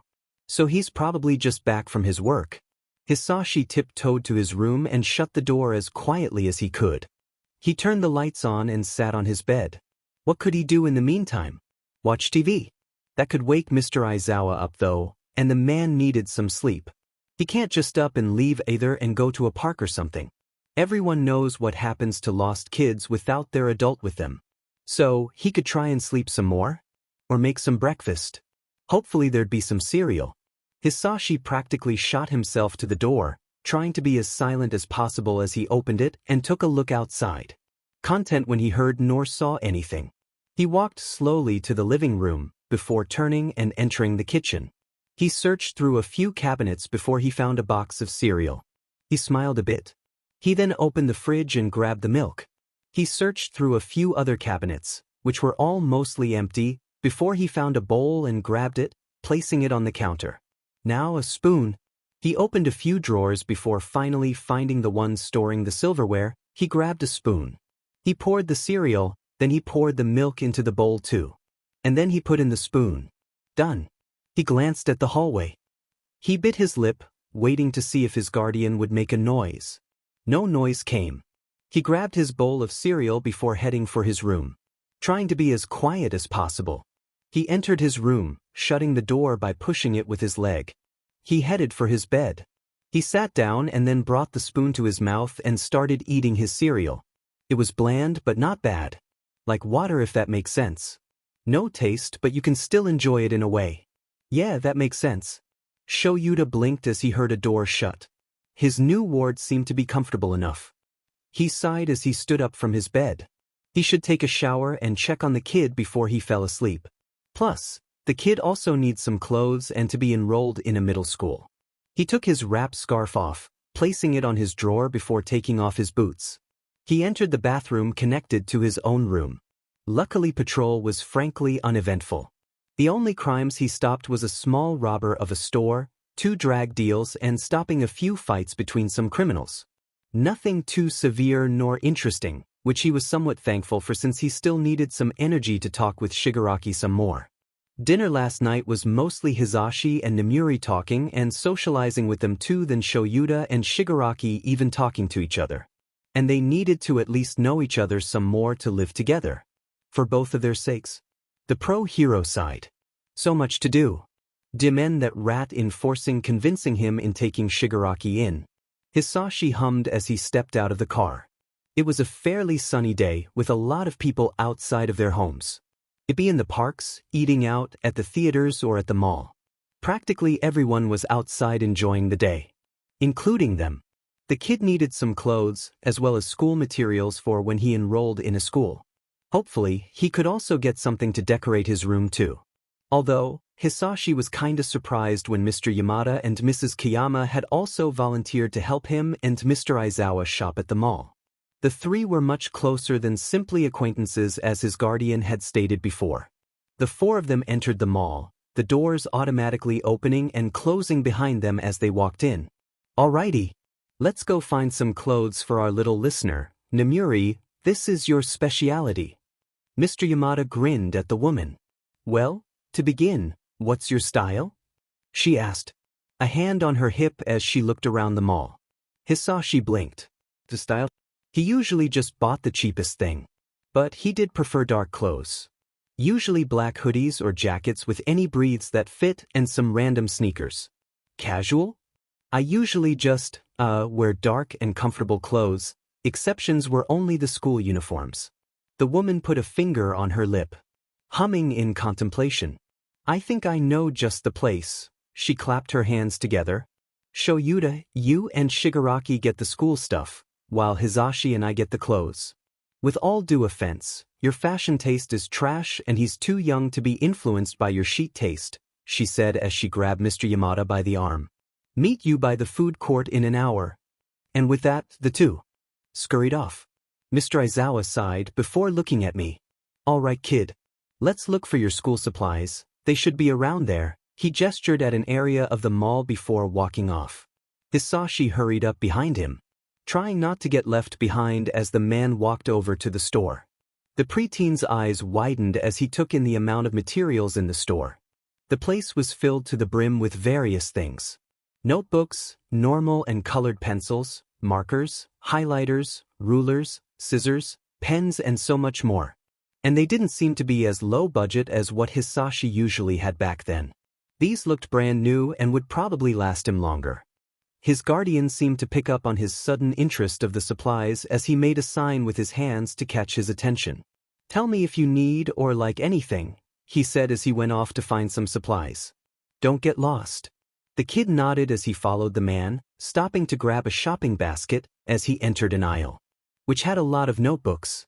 He'd need around 8 notebooks or so if he remembered correctly. Hisashi grabbed a notebook, the cover being thin and red. The pages were the usual lined ones, which he would need. You want that one? The kid looked up to see Mr. Aizawa with a blank face. Yeah. It's very practical and, cheap, Hisashi said as he looked at the notebook again. All right, which ones do you also want? He asked, gesturing to the other ones. Hisashi looked at the others. He hummed quietly as he picked another one. This time it was one with another thin and plain cover. Only difference was that the cover was green. If Hisashi was honest, green was a lovely color. While most said the color was of envy, he simply thought of it as calming. His brother's eyes were green, light and almost unnoticeable since his hair was at times covering his face, much to Eiji's annoyance. Hisashi always found amusement when his little brother complained about getting hair in his mouth. He placed the green-covered notebook in the basket with the red-covered one. The next one he picked out was a light blue-covered one, the cover being slightly thicker than the previous two. The fourth was a dark blue one, the fifth a light yellow and hardcover notebook, then a black one, the seventh having a dark purple cover and the eighth notebook having a light gray hardcover. Mr. Aizawa nodded before heading towards the next aisle, which contained markers, crayons, and colored pencils. Hisashi mused as he went to check out the colored pencils, his guardian simply looking at the other supplies. Shigaraki, I think this one would benefit you, the mentioned blinked as the other handed him a pack. Ah, thank you, Hisashi gave him a small smile before looking at the pack. It didn't have too many pencils, just enough for it to be able to hold with one hand. It had 3 tones of every color and they seemed to be of good quality. Hisashi hummed as he placed it into the basket. Would he need markers? Possibly. But maybe not. Can we see the backpacks next? He asked. Mr. Aizawa nodded. The two walked over to the backpack area. There were lots of bags to choose from. Get one that is actually useful instead of simply being cool, Mr. Aizawa said as he scanned the school bags. Okay, Hisashi mumbled, looking over the backpacks. Most of them were colorful, with some pro-hero names or something on the tags and in the center of them. While the kid wasn't against merchandise, he preferred buying it from characters he knew and liked instead of someone he's never even heard of. Who calls themselves Hawks as a hero name? Seems kinda lame. In the end, he picked out a basic all-black backpack. A plus was that it was quite big, so storage wouldn't be a problem. Now for the rest of the supplies. Over here! Mr. Yamada shouted. Mr. Aizawa winced and muttered something under his breath as he walked over to the two other adults. Hisashi behind him, his eyes wide as he took in the amount of bags the two had. How much clothes had they bought? I missed shopping, we should do this more often, Mrs. Kiyama said as she leaned into her seat. Absolutely not, Mr. Aizawa retorted. Party pooper, Mrs. Kiyama mumbled. Come on show, Mr. Yamada whined. As our best friend, you must. The tired adult simply sighed in irritation as he sat down. Hisashi sat down beside him. Now, while we did shop for Shigaraki here, we also bought you some clothes too, Mrs. Kiyama grinned as she handed the other a few bags. His left eye twitched. Your fashion taste is basically just all black, so we decided to spice it up a bit. Mr. Yamada pointed his finger guns at the other man. Without my permission. You wouldn't have let us otherwise, Mrs. Kiyama sighed dramatically. Anyways, Shigaraki, what do you want to eat? She grinned at the preteen. Anything is fine. I'm not, sure what there is to eat here anyways, he said, smiling awkwardly. Shoyuda is already rubbing off on you in his lack of taste, she said sadly. Well, I suppose I'll bring you some sushi, some for you too, Shoyuda, she said as she walked off to the food court. I'll go get myself some good fried chicken, Mr. Yamada said as he also walked off. Him and his love for fried chicken, Mr. Aizawa said quietly. Hisashi hummed quietly again, taking in the area. It was quite crowded. Tons of people walking around and talking. The auras of their quirks combined almost giving Hisashi a headache. Luckily he knows how to tune them out. Before he can even think of anything, he blurts out a question.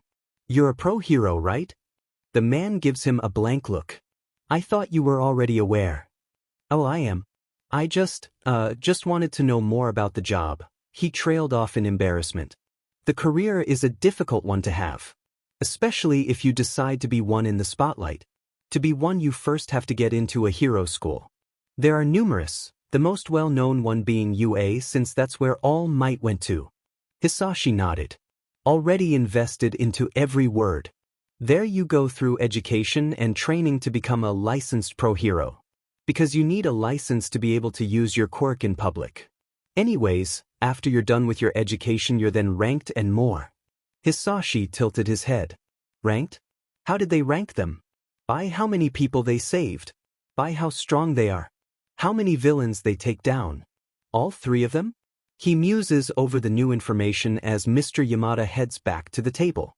I'm back, he exclaims as he sits down with a tray. With some fried chicken, French fries and a soda. As a pro, you'd think you'd eat healthier, Mr. Aizawa said in a monotone voice.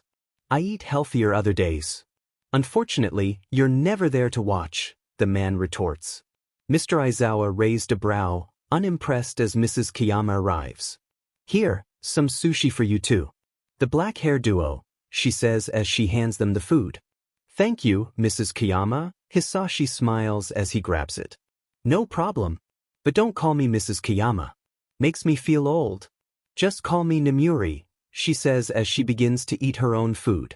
All right, Hisashi nods before eating his own food as well. The kid follows the three adults as they chat about, mostly Mr. Yamada and Namuri talking about some crimes they solved or something of the sort, while Mr. Aizawa simply grunts in acknowledgement. Hisashi looks around, content to simply look around and analyze the place. However, a store does pique his interest. He perks up as he sees a store display some figurines, both of real-life and fictional heroes. He had always wanted a figurine. He did have one once, which broke when he accidentally threw it out a window. Anyways, as he looks at the figurines for a few more seconds, Mr. Yamada notices. Oh, you want a figurine, little listener? He asks, a big smile on his face. Hisashi's face lights up in embarrassment. Let's see if they have one of me, Namuri says as she walks into the store, grabbing the kid by the arm and pulling him in as well. He is not getting figurines of either of you, Mr. Aizawa says. It's annoying enough to see you two at work and even on my breaks. Rude, Mr. Yamada says as he practically drags the other man into the store. Hisashi snoops around the area where non-pro hero figurines are. While pro-heroes were definitely more popular than fictional heroes and villains in these days, Hisashi would prefer having a figurine of a character he knows and likes instead of a person he barely knows about. Hence why he is very tempted to buy a Darth Vader figurine. Even after over 100 years, the character seems to still be relevant somehow. Not that he's complaining. Darth Vader is cool, and his suit doesn't burn his eyes. Seriously, the pros seem to only use highlighters when making their costumes. As Hisashi went to go find the adults, he bumped into another person. Both of them almost falling to the floor. Sorry. The other person says. Hisashi blinks in surprise as the other shakily smiles. I didn't see where I was going. Oh, don't worry. It's also my fault for not seeing where I was going. I didn't hurt you, right? He asked. And not at all. I'm okay, what about you though? The other asked in concern. I'm, fine, he answered. He then noticed the other was holding an All Might figurine. You're a fan of All Might? While Hisashi had heard of the man, he didn't care much for him. The smile unnerved him. Why? He's a big inspiration for me, the other responded, chuckling lightly. Cool, I'm Shigaraki you? Hisashi asked. Midoriya. He exclaimed. Hisashi blinked in surprise. Wasn't that the name of the woman who had helped him a few weeks ago? Nice to meet you, Midoriya. Do you, come here often? Hisashi asked. Yeah, mostly to check out the new hero merchandise. I'm a big fan of heroes. Midoriya smiled awkwardly before noticing the figurine the other preteen was holding. Is that a pro hero? He asked. Nope, it's Darth Vader. He's the so-called bad guy in Star Wars. He's really cool, very old character though. Made way back in the 1970s, Hisashi explained. Wow, that's really old. His suit looks cool though, Midoriya said, inspecting the figurine. It's, to help him breath, his whole body was burnt completely. You have to watch the movies though. They're amazing. Hisashi exclaimed. They sound really good, I might watch one soon, Midoriya stated. Hisashi nodded enthusiastically. It was nice to speak to someone who seemed to be around his own age. Not that he would complain about the other three, but adults weren't always as excited as a kid. Where do you go to school? Midoriya asked. I'm still not enrolled into a school here, Hisashi replied. He thought for a moment. I'm a transfer from another place. Oh well, I hope you like it here. Midoriya said. It's a pretty cool city. From what I've, seen, it looks quite interesting, Hisashi smiled. Why yeah, it's kinda dangerous with the villain attacks though, luckily we have a lot of heroes here, Midoriya shrugged a bit. Have you heard of the huge villain attack around a month ago? It took out lots of buildings, there were also some casualties. Oh, I've heard a bit about it, were, any villains arrested? A few, I think it was around 20 or so. Unfortunately, they didn't find whoever was behind the attack, Midoriya said. Demon, that Esikas. Hopefully it, doesn't happen again. Anyways, if you don't mind me asking, what school do you go to? Hisashi asked. Aldra Junior High. It's not too well known in this city, mostly known as the cheap school, you know. Midoriya smiled weakly. Oh, don't worry. Back at my old town, my school was a rundown mess, Hisashi chuckled. Well, Midoriya, I must get going. But I hope I'll see you around. Me too. Hopefully soon, he said. A big smile on his face. Hisashi returned it before heading off to find Mr. Aizawa, Yamada and Namuri. Midoriya seemed nice and friendly. Hisashi will definitely keep an eye out for Aldra. Maybe he'll convince Mr. Aizawa to let him enroll there. It'd be nice to go to a school where he at least knows someone. He spots the three adults around the pro hero section, Mr. Yamada holding a present mic figurine and making it dance around. Meanwhile, Namuri and Mr. Aizawa seem to be talking. Hisashi runs up to them. Mr. Aizawa immediately focuses on him. Shigaraki, what took you so long? He asked, annoyance present in his voice. Oh, I bumped into someone and we talked for a bit. Hisashi rubbed the back of his neck. Sorry. The man sighs. Just pay for your figurine and let's get going. He then hands him some yen. Thank you. Hisashi exclaims before going off to pay for the figurine. Overall, The day was enjoyable. He had school supplies, clothes, and a new figurine. And possibly a potential friend in school. Nothing could go wrong now. Are you sure this is where you want to go to? Mr. Aizawa asked, skeptical. Yeah, it's, quite similar to my old school, so I think I'll mix in quite nicely, Hisashi replied. The man stared at him for a brief minute, before he sighed. I'll enroll you in it on Friday, hopefully I can get your documents by then. Thank you, the kid exclaimed as he clapped his hands together. Excitement rolling off of him. Don't mention it, Mr. Aizawa said, heading towards his bedroom. I'm going on patrol, I'll be back in a few hours. Okay, good luck, Hisashi exclaimed as he grabbed the TV remote. He turned the TV on. The channel seemed to be a news one. Reporting a villain attack in Toyama, the preteen hummed. Go to sleep at 10, Mr. Aizawa stated as he opened the apartment's door. Don't open the door to anyone. I won't, Hisashi said. He went back to watching the television as his guardian shut the door, leaving him alone. Hisashi switched the channel to a documentary one. The focus being on Endeavor, the number 2 hero. The woman spoke about how the man had started hero work, and by age 20 he was already in the number 2 position. Impressive, it seems like the man knows how to use his quirk decently, Hisashi noted. His quirk was called Hellflame, interesting name for a supposed hero. But maybe the man liked edginess. There always seemed to be an edgy or rough hero in every action movie or show he watched. Seems like it's the same thing here. Hisashi winced as he looked at some footage of the hero almost burning a man face off. Seems quite harsh, especially for a small-time crook, but who knows? The criminal might have had a strong quirk or something. He changed the channel quickly after. Settling on a modern cartoon, seemingly a comedy one. He rolled onto his back, legs on top of the pillows and his head dangling in the air. He hummed as watched the television upside down. Eiji said if you stayed upside down long enough, blood would flow to your brain and drown it. Which Hisashi found to be quite dramatic. He sighed contently as he continued to watch the cartoon, even watching another show after the cartoon. The kid rolled over again, this time falling onto the floor. He huffed as he stood up, straightening himself as he went to grab the remote. What hour was it? He had watched the news, then a documentary, then a billion cartoon episodes, then another show. So in total that may be over an hour? He needed a watch. Or a clock. Or anything to tell the time.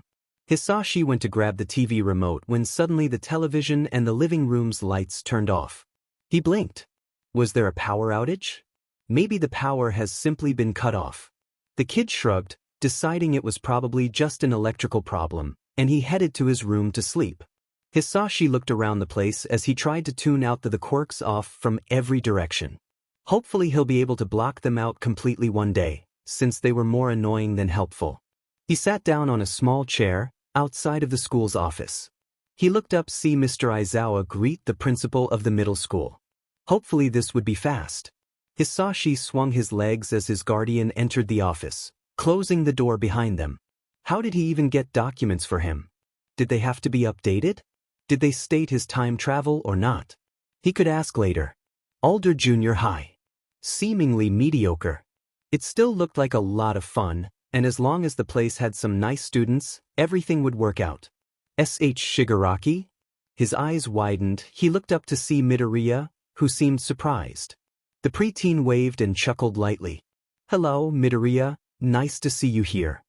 Nice to see you too, what are you doing here? He asked. Enrollment, I'm going to, go here next week. We'll be classmates hopefully, Hisashi said as he gestured Midoriya to sit beside him on another chair, who did just that. I'm so happy to hear that. I hope you get into our class. One of my classmates recently moved out of the city, so there's an empty spot there, Midoriya said, a small but noticeable grin on his face. That's, good to hear. I, really want to be in a class where I know at least one person, Hisashi admitted sheepishly.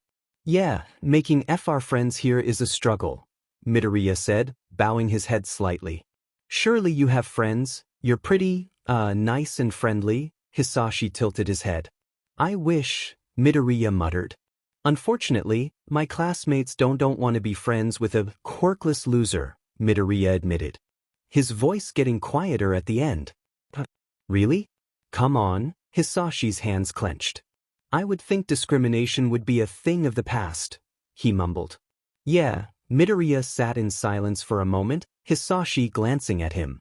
It's not too bad, the most they do is call me names. That's still not okay. I've had, a brother who was quirkless. He also, had health problems, so you can imagine the bullying he faced. Hisashi bit his lip. I also was kind of an outsider, mostly because people thought I was weird or scary, which I guess was kinda, valid. The preteen paused. Anyways, just don't, let them get to you. They're just rude bullies who don't have anything better to do. Hisashi patted the other's back gently. Their quirks are probably lame anyways. Heh, thanks. Midoriya smiled, although Hisashi could tell it was a bit strained. Well, we could talk about All Might or something. I don't know much about him, Hisashi fiddled with his hands. Really? Well, where to begin? He's the #1 hero, his quirk is definitely the strongest one out there and he first app dash. The green-haired kid stopped mid-rant when the door to the principal's office opened. His mouth open, eyes wide as he practically froze. Shigaraki, it's time to go, Mr. Aizawa said as he stepped out from the office. He raised a brow when he saw Midoriya. Alright. By Midoriya. See you Monday, Hisashi waved at him as he stood up. Oh, bye, Shigaraki. Midoriya smiled, waving as well. Mr. Aizawa tilted his head as they both walked away. Glancing back to see Midoriya enter the office. How do you know him? He asked after a minute of silence. Oh, yeah. I met him at the mall when I went to grab my, Darth Vader figurine, he stated. He could practically feel the face his guardian was making. Do you have everything ready? Mr. Aizawa asked as he glanced at him. I even tried to brush my hair, which was a total failure. He should probably cut his hair soon. And I made sure to pack everything in my bag. All I need is, lunch money, he said sheepishly. Here, his guardian handed him 600 yen. Anything else? Nope, thank you, Hisashi smiled slightly. Don't mention it, Mr. Aizawa then pointed at the school. We're here. Oh, alright. Bye. Hisashi waved at him as he began speed walking to the building. He then looked back and started walking backwards. Have a good day. He shouted as he almost tripped. He turned around in time to miss the head shake his guardian did. Class, calm down and get to your seats. We have a new student, the teacher snapped. The class quieting down enough. Introduce yourself, he said, annoyance clear in his voice. I'm Hisashi Shigaraki, he said, lifting his hand. Nice to, meet you all dash. Just state your quirk and sit at the empty desk over there, the teacher sighed. Oh, all for one it's dash. He snapped his mouth shut at the look the teacher gave him.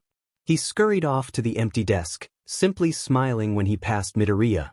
His desk was at the very corner of the room, next to some windows.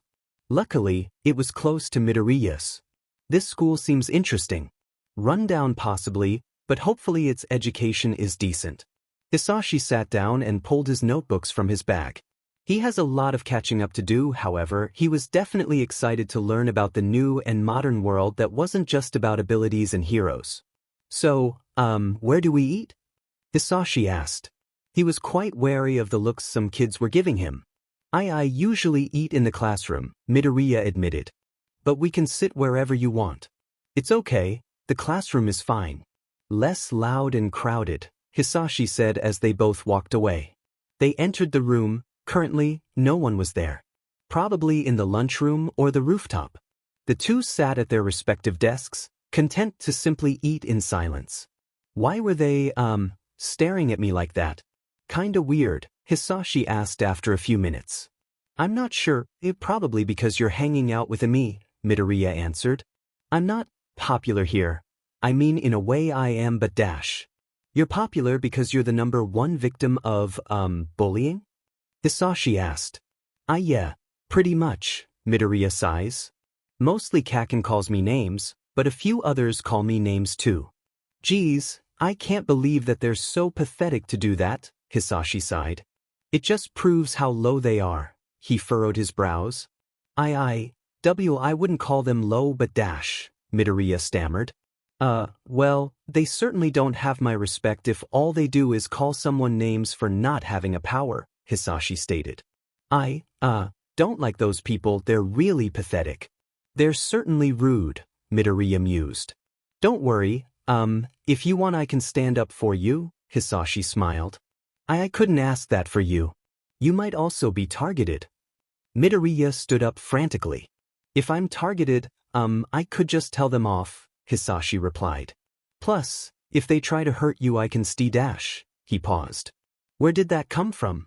Stealing quirks hasn't crossed his mind since forever. And stealing abilities seemed a bit harsh. If they bullied a quirkless person, wouldn't the perfect karma be to have their quirk taken away? Or maybe... Midoriya, I want to tell you something, Hisashi said. My quirk, he hesitated. Oh, I was meaning to ask you about it. The name is really simple but unique. All for one. What dash? It's basically, I can steal and give people quirks, Hisashi said. I don't really use it. Such an interesting and strong quirk. Midoriya then pulled a notebook out of nowhere. So, can you also steal mutant-type quirks? Or just emitter types? Or dash? Well, I haven't tried mutant quirks, Hisashi admitted. But I wanted to ask you something. Midoriya paused before nodding. Yes. Go ahead, I'm sorry for interrupting. No, it's fine. Anyways, I wanted to know if you wanted a quirk. I have a few so, Hisashi placed a hand on the back of his neck. Midoriya paused. Huh? He screeched. I can give quirks too, so I wanted to know if you, wanted one. It might stop the bullying, Hisashi said as he starts fidgeting. Midoriya swallowed. I would love one, but I don't know. It's totally fine if you don't want one. Hisashi raised his hands up in a defensive manner. It's your choice if you, want one. I do. You, don't want a stolen quirk? He asked. No. It's just so sudden. Midoriya exclaimed. I, understand. Tell me if you change your mind, Hisashi smiled. He glanced at the door when it opened, revealing a blonde. Kaken. Midoriya jumped. Oh, that must be Midoriya's #1 bully. What was his name again? Kachan is definitely a nickname instead of a real name, so... Deku, the blonde stepped forward. And you, he pointed at Hisashi. Hey, Hisashi waved. What are you even doing with that loser? You know he's quirkless, right? He approached them. I, don't really care, Hisashi spoke. And you shouldn't either. Don't tell me what to do. He snapped. Hisashi winced. And why would you even waste time on his pathetic butt? Hisashi blinked. Aren't you, doing the same? You're wasting your time on us right now, he trailed off. Before the blonde could respond, the bell rang. Oh, class time, Midoriya whispered. The blonde huffed as he went to his seat.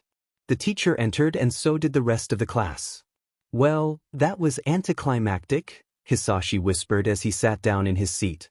He glanced once more at Midoriya, before resuming to his work. To Hisashi, he was just an annoying bully who didn't know how to quiet down. The fact he bullied his new friend also made him like the kid less. Bakugo Katsuki was definitely an annoyance. And that's saying something since Hisashi has only been there for 2 weeks. The first week, most people tended to ignore him, only talking to him to try and convince him out of hanging out with Midoriya. He usually just told them to leave or was straight up rude to them.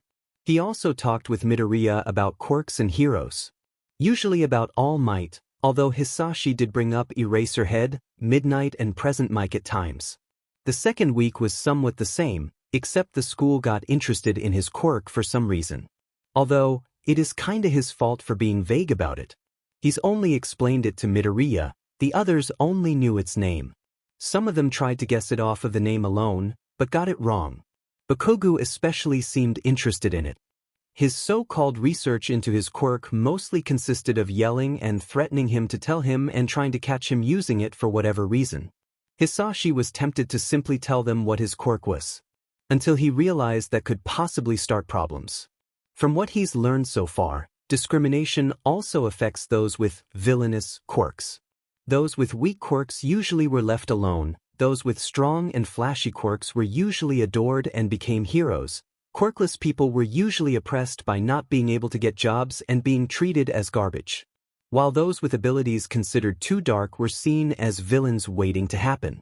Which would probably happen to him. While it's probably hypocritical of him to tell Midoriya not to worry about being bullied while he's just avoiding it.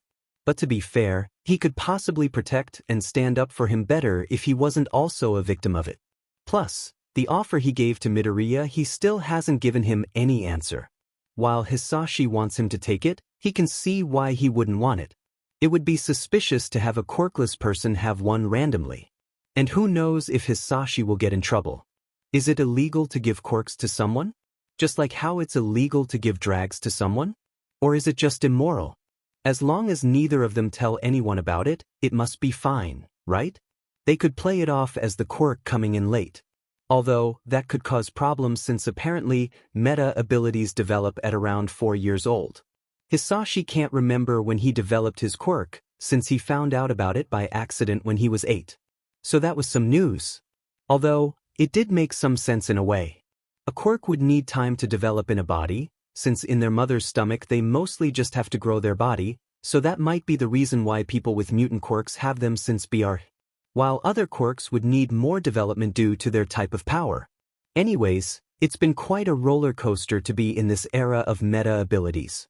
Even technology has had some improvements. It's an interesting time, that's for sure. It's almost a perfect society. Except for the villains and discrimination. But seeing how bad it was back then, it's definitely a big improvement. Midoriya, about my offer. Hisashi walked over to the other preteen, who was currently writing in his hero analysis book.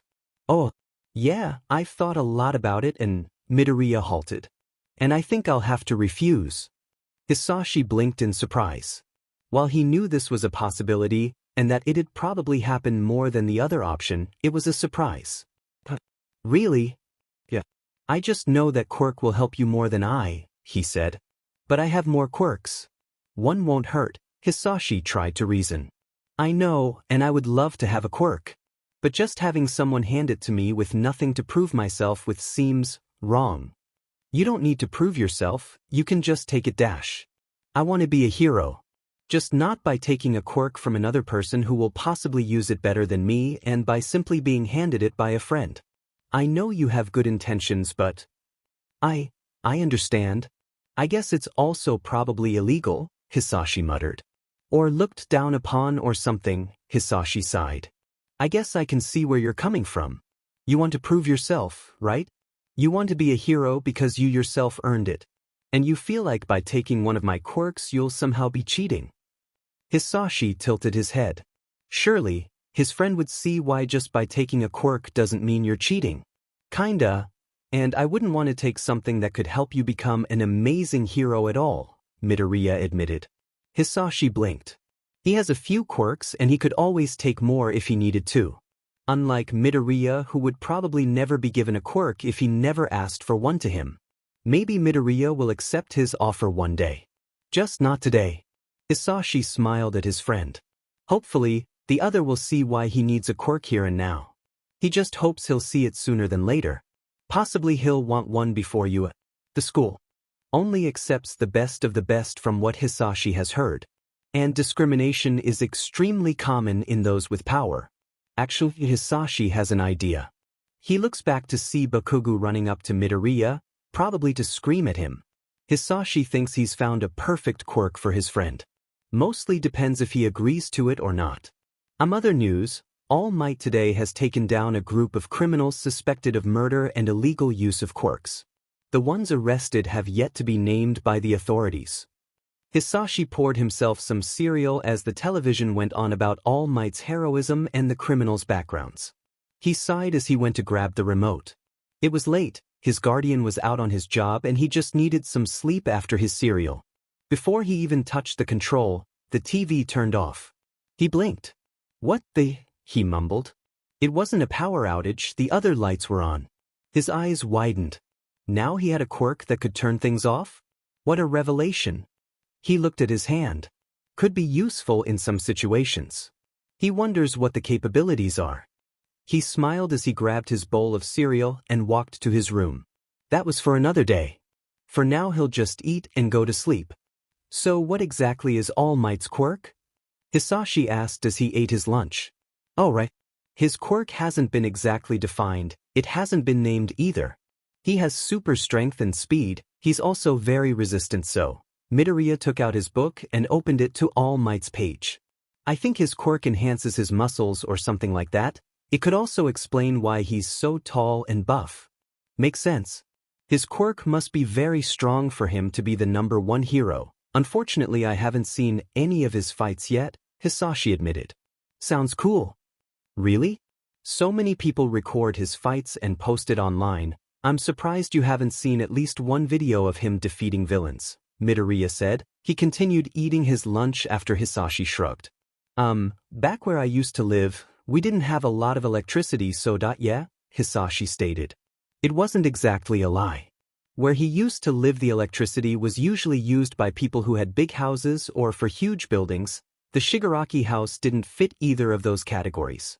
I'll have to show you one of his fights when I can. You'll be blown away for sure. His friend exclaimed. I hope so. Back to his quirk though, Hisashi leaned in his chair. Oh right, All Might is also super fast. People say he can run through a city in only a minute, Midoriya stated in awe. I want to see him in person so badly. He seems like a good hero. I should see one of his fights when I get home, Hisashi said. Anyways, do you have any plans for vacation? Me? No, not really, Midoriya chuckled. Mostly staying in and maybe going out to visit Kaken's house. You visit your bully's house? He raised a brow. That seemed odd. Maybe their parents were friends? Oh, Kaken and I were really close, our moms are friends too, he answered. Oh, Hisashi hummed. Then why is he so mean to you? Did they have a falling out? Seems likely, maybe that's why Bakugo is so harsh to Midoriya. But Midoriya doesn't seem like the type to ruin a relationship at all. Well, he's so amazing, and since I was diagnosed quirkless, that he, didn't want to be friends with me. Which is kinda fair, I guess. Hisashi's eyes widened before they narrowed. That's straight up cruel. Leaving someone for not having a quirk? Even if Midoriya had a quirk, Bakugo would probably also taunt him for not having a strong quirk like the blondes. I'm sorry, Hisashi said after a minute. Unsure what to say or do. He didn't want to make his friend think he was looking down on him. It's okay, Midoriya sighed before peeking up. Hey, do you want to have a sleepover during vacation? Sure, I'll have to ask my guardian, Hisashi said. If we do have a sleepover, we're definitely watching every Star Wars film. I just finished watching them all though, Midoriya added, sulking just a bit. Well, maybe we could watch some other movies or just binge the Obi-Wan Kenobi show, Hisashi shrugged.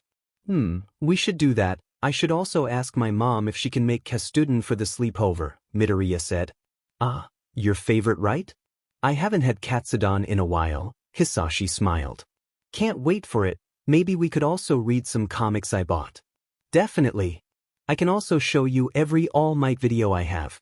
Sounds great. Hisashi sighed as he walked away from the school. The last day of school had been quite boring. Mostly consisting of teachers pretending that they were the only reason the students passed and having to make sure Bakugo didn't go as far as touching Midoriya. As the preteen walked away from the building, he suddenly perked up when he heard a small thump. It was quiet, mostly muffled by the rest of the students walking away and chatting, but Hisashi had certainly heard it. He glanced around before walking towards where he heard it. It was to the side of the school, the dark side. The stereotypical place to sell drags or illegal stuff. He walked forward, prepared to see maybe a fight or maybe some cats to take home. Mr. Aizawa mentioned he liked cats once.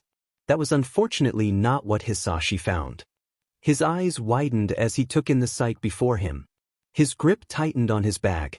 Bakugo had thrown Midoriya to the floor, who looked terrified and frantic. Hisashi grit his teeth, a familiar feeling of anger and frustration returning. Before he could register it, he started running towards them. Now, Deku, your little boyfriend isn't here to save your worthless butt, he heard Bakugo spit. WK and dash. Before Midoriya could even speak, they both heard footsteps coming over. They turned to see Hisashi running towards them. Midoriya's eyes widened tremendously. Before Bakugo could even insult or yell at him, Hisashi crashed into his side, sending them both tumbling down to the ground. The blonde then put his hand directly in front of Hisashi, who was trying to grab his arms, then used his quirk. A small but loud explosion hit Hisashi directly in the face. The black-haired boy clutched his nose as blood trickled down. Bakugo took that as an opening and punched him in the gut. Shigaraki! Midoriya tried to restrain Bakugo, only for the latter to kick his legs and elbow his gut. Midoriya, in shock and pain, winced and clutched his stomach before the blonde pushed him away. Bakugo went to use another explosion when Hisashi stretched his hand, touching his forehead, and with his other hand punched him in the gut. Bakugo stumbled back, feeling a bit lightheaded. The Pomeranian lookalike grit his teeth before stretching his arm to send another explosion at Hisashi. When nothing happened, he blinked in confusion, then Hisashi threw himself at him again, punching him in the face. "Get off me, you piece of shit!" he yelled, trying to bite and grab his arms. Midoriya then grabbed Hisashi, trying to pull him off of Bakugo.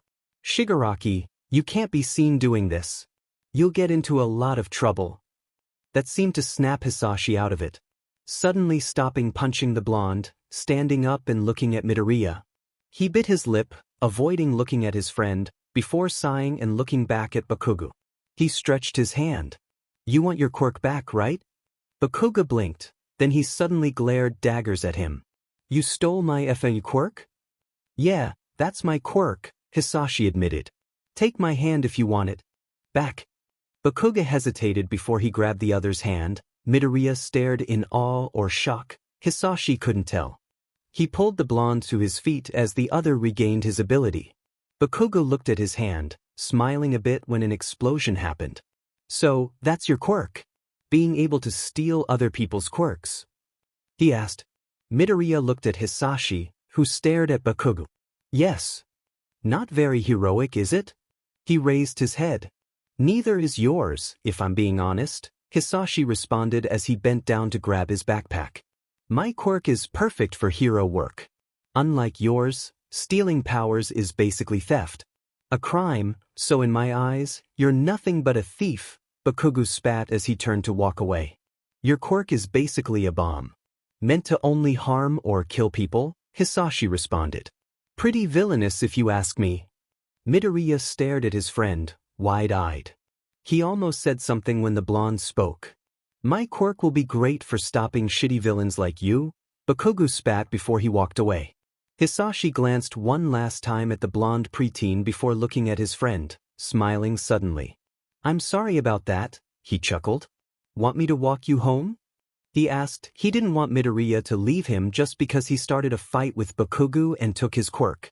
He almost sighed of relief when Midoriya nodded and grinned. "Sure, thanks." "I'm sorry about that, by the way," Midoriya stated as he bowed his head slightly. "I should be apologizing. I did steal his quirk and punch repeatedly in the face," Hisashi said as he wiped away the blood coming down from his nose again. "You should probably check your nose," Midoriya said, concerned as he went to look at his nose. "True that it's probably nothing. I don't feel anything," Hisashi said. "It'll stop bleeding in a few." "If you say so," Midoriya sighed. Before he perked up. "This is my place, thanks for walking me home," Midoriya said as he pointed towards an apartment complex. Hisashi's eyes widened. "Huh, so Midoriya Izuku was related to Midoriya Inko. Shocker. I hope to see you during our sleepover, if you're still going," Midoriya said, a small smile on his face. "Of course, I'll even bring my Darth Vader figurine," Hisashi said as he began to walk away, waving at him. "See you soon, Midoriya." "See you soon, Shigaraki." Hisashi waited for when he turned to the other street, before he began running towards his school. He definitely didn't want to be grounded or something by Mr. Aizawa for not being at school. Luckily, his guardian usually picked him up late. He then tripped on his shoes and fell flat on his face. He quickly got up and started running again, avoiding a few people on the way to the school again and ignoring his nose, which was bleeding again. He only stopped when he arrived at the school's gates. He breathed and tried to breathe normally. He waited for a few minutes as he tried to regain his breath. Shigaraki, the mentioned, flinched as he turned around to see his guardian. The man approached him. "You're injured," he said after a minute, observing his bleeding nose. "I fell on the ground, directly on my face," Hisashi said. Which wasn't a lie at all. Mr. Aizawa narrowed his eyes and raised a brow, before sighing. "Let's get going. Hisashi and Namuri have been bugging me to take you all to a movie all week." Hisashi nodded as the two began walking away. The kid only turned to look at the school before continuing his way. Inko blinked in surprise and shock as Izuku led a kid into their apartment. So it was the same kid. When Izuku had started talking about his new friend, Inko was overjoyed. Izuku rarely had friends, and now he had one who seemed keen on staying friends. But when he said his name, Inko couldn't help but wonder if it was the same kid who she helped months ago. And she was being proven right today. The kid was a bit taller but relatively the same. Curly black hair, freckles in his cheeks and nose, and big bright and red eyes. When the kid looked at her, he simply smiled and waved. Inko did the same. "Okay, so we can all agree that Darth Vader beats All Might," Hisashi grinned as Midoriya gasped. "Nope. All Might solo Star Wars," he said. "Nah, all Vader has to do is stab him in the side with his lightsaber and rip off his organs and throw him off a cliff and then he wins," Hisashi shrugged. "All Might can crush his face with his fist," Midoriya stated. Hisashi paused. "Vader can simply use the Force. If he can even see All Might charging at him, he can literally sense him before he even gets close. One punch and Vader is gone. But that is if Vader doesn't cut off his hand off." The two friends ate their katsudon in silence, content to simply relax and be in each other's company. Hisashi glanced at the room. It was full of All Might merch. The man's face covered the entirety of the room's walls. Hisashi tried to cover a scowl. The man simply gave him weird vibes. Maybe it was his eye-burning costume and hair, maybe it was his voice, maybe it was his big and iconic smile. But Hisashi didn't like the hero. He didn't hate him, but he just didn't want to look at the man. However, the man's quirk was certainly a spectacle. Midoriya had shown him a video of All Might taking out a group of villains in 2 minutes. He was very impressive. "So, I bought a new video game. I was wondering if you wanted to play it with me," Midoriya said as he placed his now empty bowl on his drawer. "I'd love to," Hisashi said with a smile. Hisashi yawned as he crept out of the bed, which was admittedly a bit bigger than he expected. He blinked his eyes for a solid minute before he walked to the door and opened it. He stepped into the hall. Where was the bathroom? He glanced around the place. When another door opened, he froze as Mrs. Midoriya stepped into the hall as well. She looked at him, surprise clear in her face before it relaxed into a small and tired smile. "Good morning, Shigaraki. Did you sleep well?" she asked. I did, thanks for asking." He rubbed the back of his neck. "And you?" "I slept great," she smiled at him. He returned it, albeit hesitantly. Where did the bathroom?" he asked suddenly. The woman blinked before smiling gently. "On your left," she said as she walked off, presumably to the kitchen. "Thanks," Hisashi said as he entered the restroom. "Inko Midoriya." He furrowed his brows. He still remembered that weird dream from a few months ago. Hisashi Midoriya. The white-haired man. The hands. He sighed as he splashed water on his face. Hopefully, the dream was only a result of being in a weird environment. Nothing more.